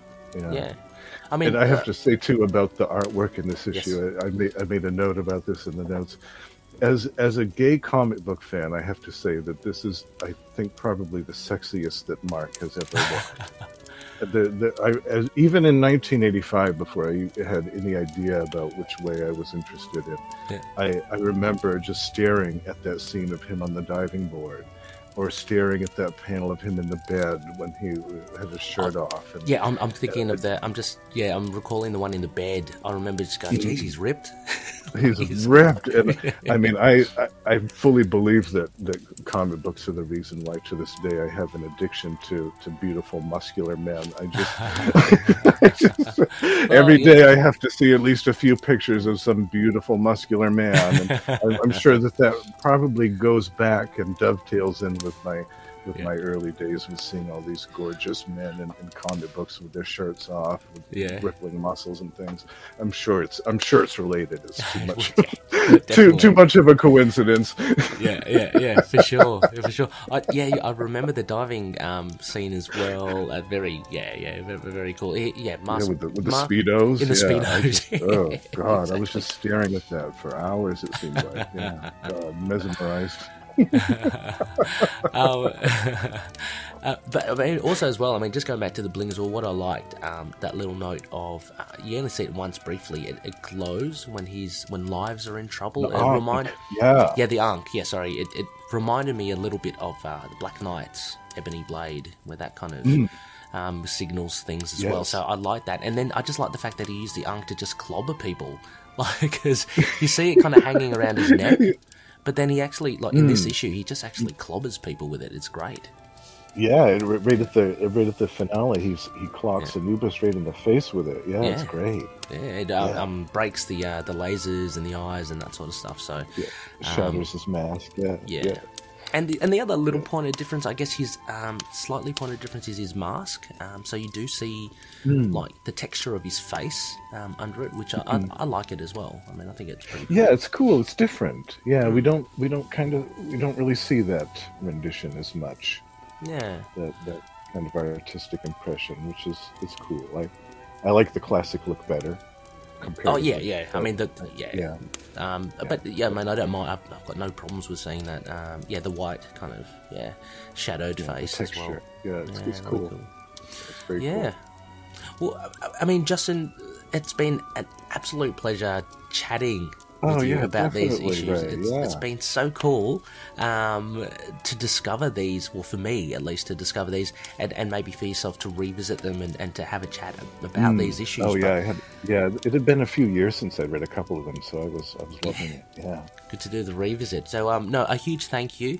I just wanted to before we go as well, I mean, is there anywhere that the Loonies can find you or maybe contact you? Well, I do have an email address, which is JUSTINOWL77 at Gmail.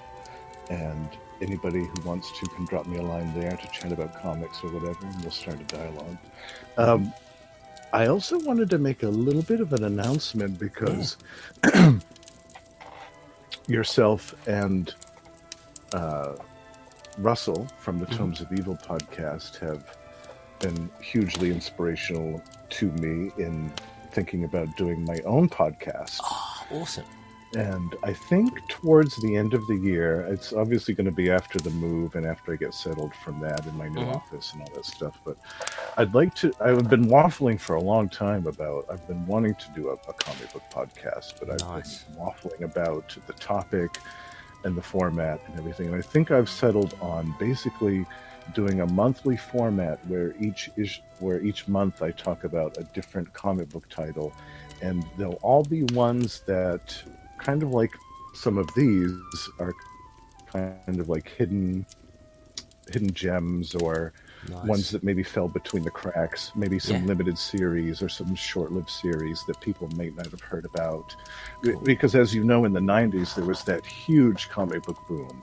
And we had the Ultraverse, and we had Valiant, and we had Image, and we had all this stuff. And there were a lot of things that fell between the cracks even then. So I would love to introduce people to some of these. And that's kind of my idea with this podcast. I'll have probably more about that later in the year, but that's something I'm definitely working on developing over the next few months. Oh, fantastic. I'll keep close tabs with that, and for sure, we'll be sure to shout it out and spread the word around once it kind of, is up and running. But that sounds awesome, Justin. Have you heard of Defiant? Do you remember Defiant comics? I'm just thinking briefly. Defiant, I do, yes. Very short-lived. They were really cool. In Malibu. A couple of years, wasn't it? Yeah, a couple of Malibu. I do remember awesome. Malibu. Yeah, that was who launched the Ultraverse. Actually, was Malibu. Oh, okay. Okay, yeah. I remember collecting a few titles there. Like, again, the wave of the 90s just got crazy with comics. Just tried everything. But yes, that's awesome. And also, I would be remiss not to talk about Weeds of Crime as well, Justin. Yes, I'm also a regular co-host with Russell over on the Weeds of Crime, which is the Shadow in comics. This is a Patreon exclusive for the Tomes of Evil podcast, so anybody interested should definitely check that out as soon as possible. Absolutely, please consider the Patreon there for Tomes of Evil. You can catch Justin there. The Shadow, interesting. I know one of Russell's favourites, but he's piqued my interest in the Shadow as well. Very interesting character. Loved your first. He's definitely a cool character as well. Yeah, too true. Well, Justin, we've got to, before we go, just a little, I'm going to call, here we go, Samuels, yes, hi. I just wanted to... Oh, Samuels, hi. Just wanted to verify, Samuels, you've been a little bit dubious, to say the least, in this episode with Justin as guests. Now, you gave us a drink. Things have been going a bit warped, a bit weird. Justin's, our friends, they're over here. Can you please explain yourself, Samuels? Yes, I know Justin gave us that nice, mighty fine jar of that leafed thing, Justin. What was that? The honey, yeah. The honey. Yeah. Just a little extract I've been working on, in my spare time. Excellent. By no way do I lay any blame on that, Samuels. I blame it entirely on you. So, words will be said after the show. Neda needs to come out and clean this up. I think you need to be excused early, Samuels. Exactly. Dismissed, Samuels. We'll let Neda take over. To be honest, Justin, as you said, he is very valuable to his Grant Mansion.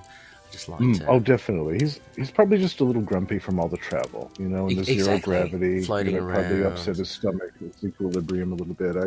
I can understand that. It's a little magical mystery tour is a little overwhelming at times, a little bewildering. True. He's been through the ringer, the poor fella. So, that's understandable. But no, huge thank you again, Justin. It's been absolutely brilliant. Yeah, thank you for having me on. It's been a great pleasure as always. Yeah, no worries. It's been great. It's always fun to chat about comic books with a fellow fan. It's great, isn't it? I love it. That's really cool. But next phase, Loonies, we have a first quarter moon, so we'll be returning to the two episodes in the week. We'll have an idle chat at the beginning of the week. I just have to kind of nail down what that will be about. Could be on anything Moon Knight related. But we do have the first quarter Conchi's Relics, so I'm hoping to have Josh Geronimo Johnson on. It'd be fun to have Josh back on. Those of you will know last time we kind of went through some Amazon/Goodreads comments of some people of Moon Knight stories, which was quite humorous. It'd be fun to do. Yeah. That was funny. Yeah, so I'm hoping to do something similar again with Josh. He's always fun to chat with. But go check that out next week, as always.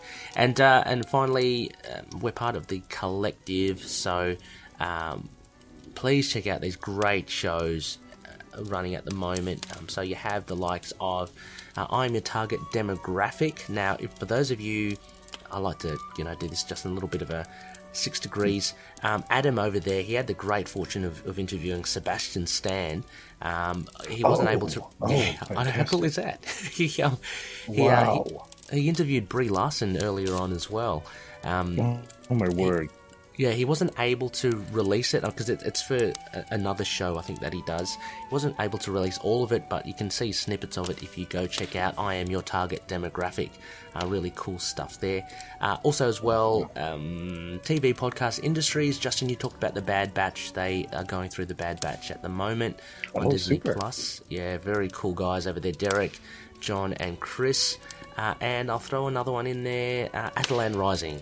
A comic book podcast. So they started out with Inhumans, but they branched it out to comics in general. So really good shows there. Go check them out. Well worth it. You can email us at itkmoonnight@gmail.com. We're also on Facebook, Twitter, Instagram, YouTube, Discord. Get vocal. We've got a website and Podchaser and Apple Podcasts. If you are kind enough to leave us a review, that will just help us get out there to more loonies. In which case they can tune in or they can come on as well, and we'd love to learn more about our loonies within the ITK community. So so a big shout out to that if you give us a rating. Justin, these three owls, they've proved mightily valuable to us. Thank you so much for bringing them in. Oh, absolutely. And I made them promise not to leave any owl pellets on the floor to clean up. They're very good about waiting until they're outside to cough those up. So we won't have to deal with any mess. Yeah. Fantastic. And thank you so much to the names again, Agamemnon. Agamemnon and Cibele and Magenta with a J. Cibele and Magenta. Thank you, all three of you. I bow my head to you. Very good. I love owls as well, I've got to say. As always, listeners, may country watch over the denizens of the night. Catch ya. Take care, everyone.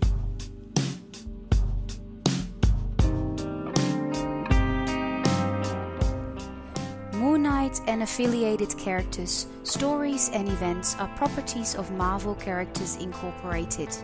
Materials used and discussed within the podcast are intended for critique and review purposes only under the fair dealing concept of the current Copyright Act.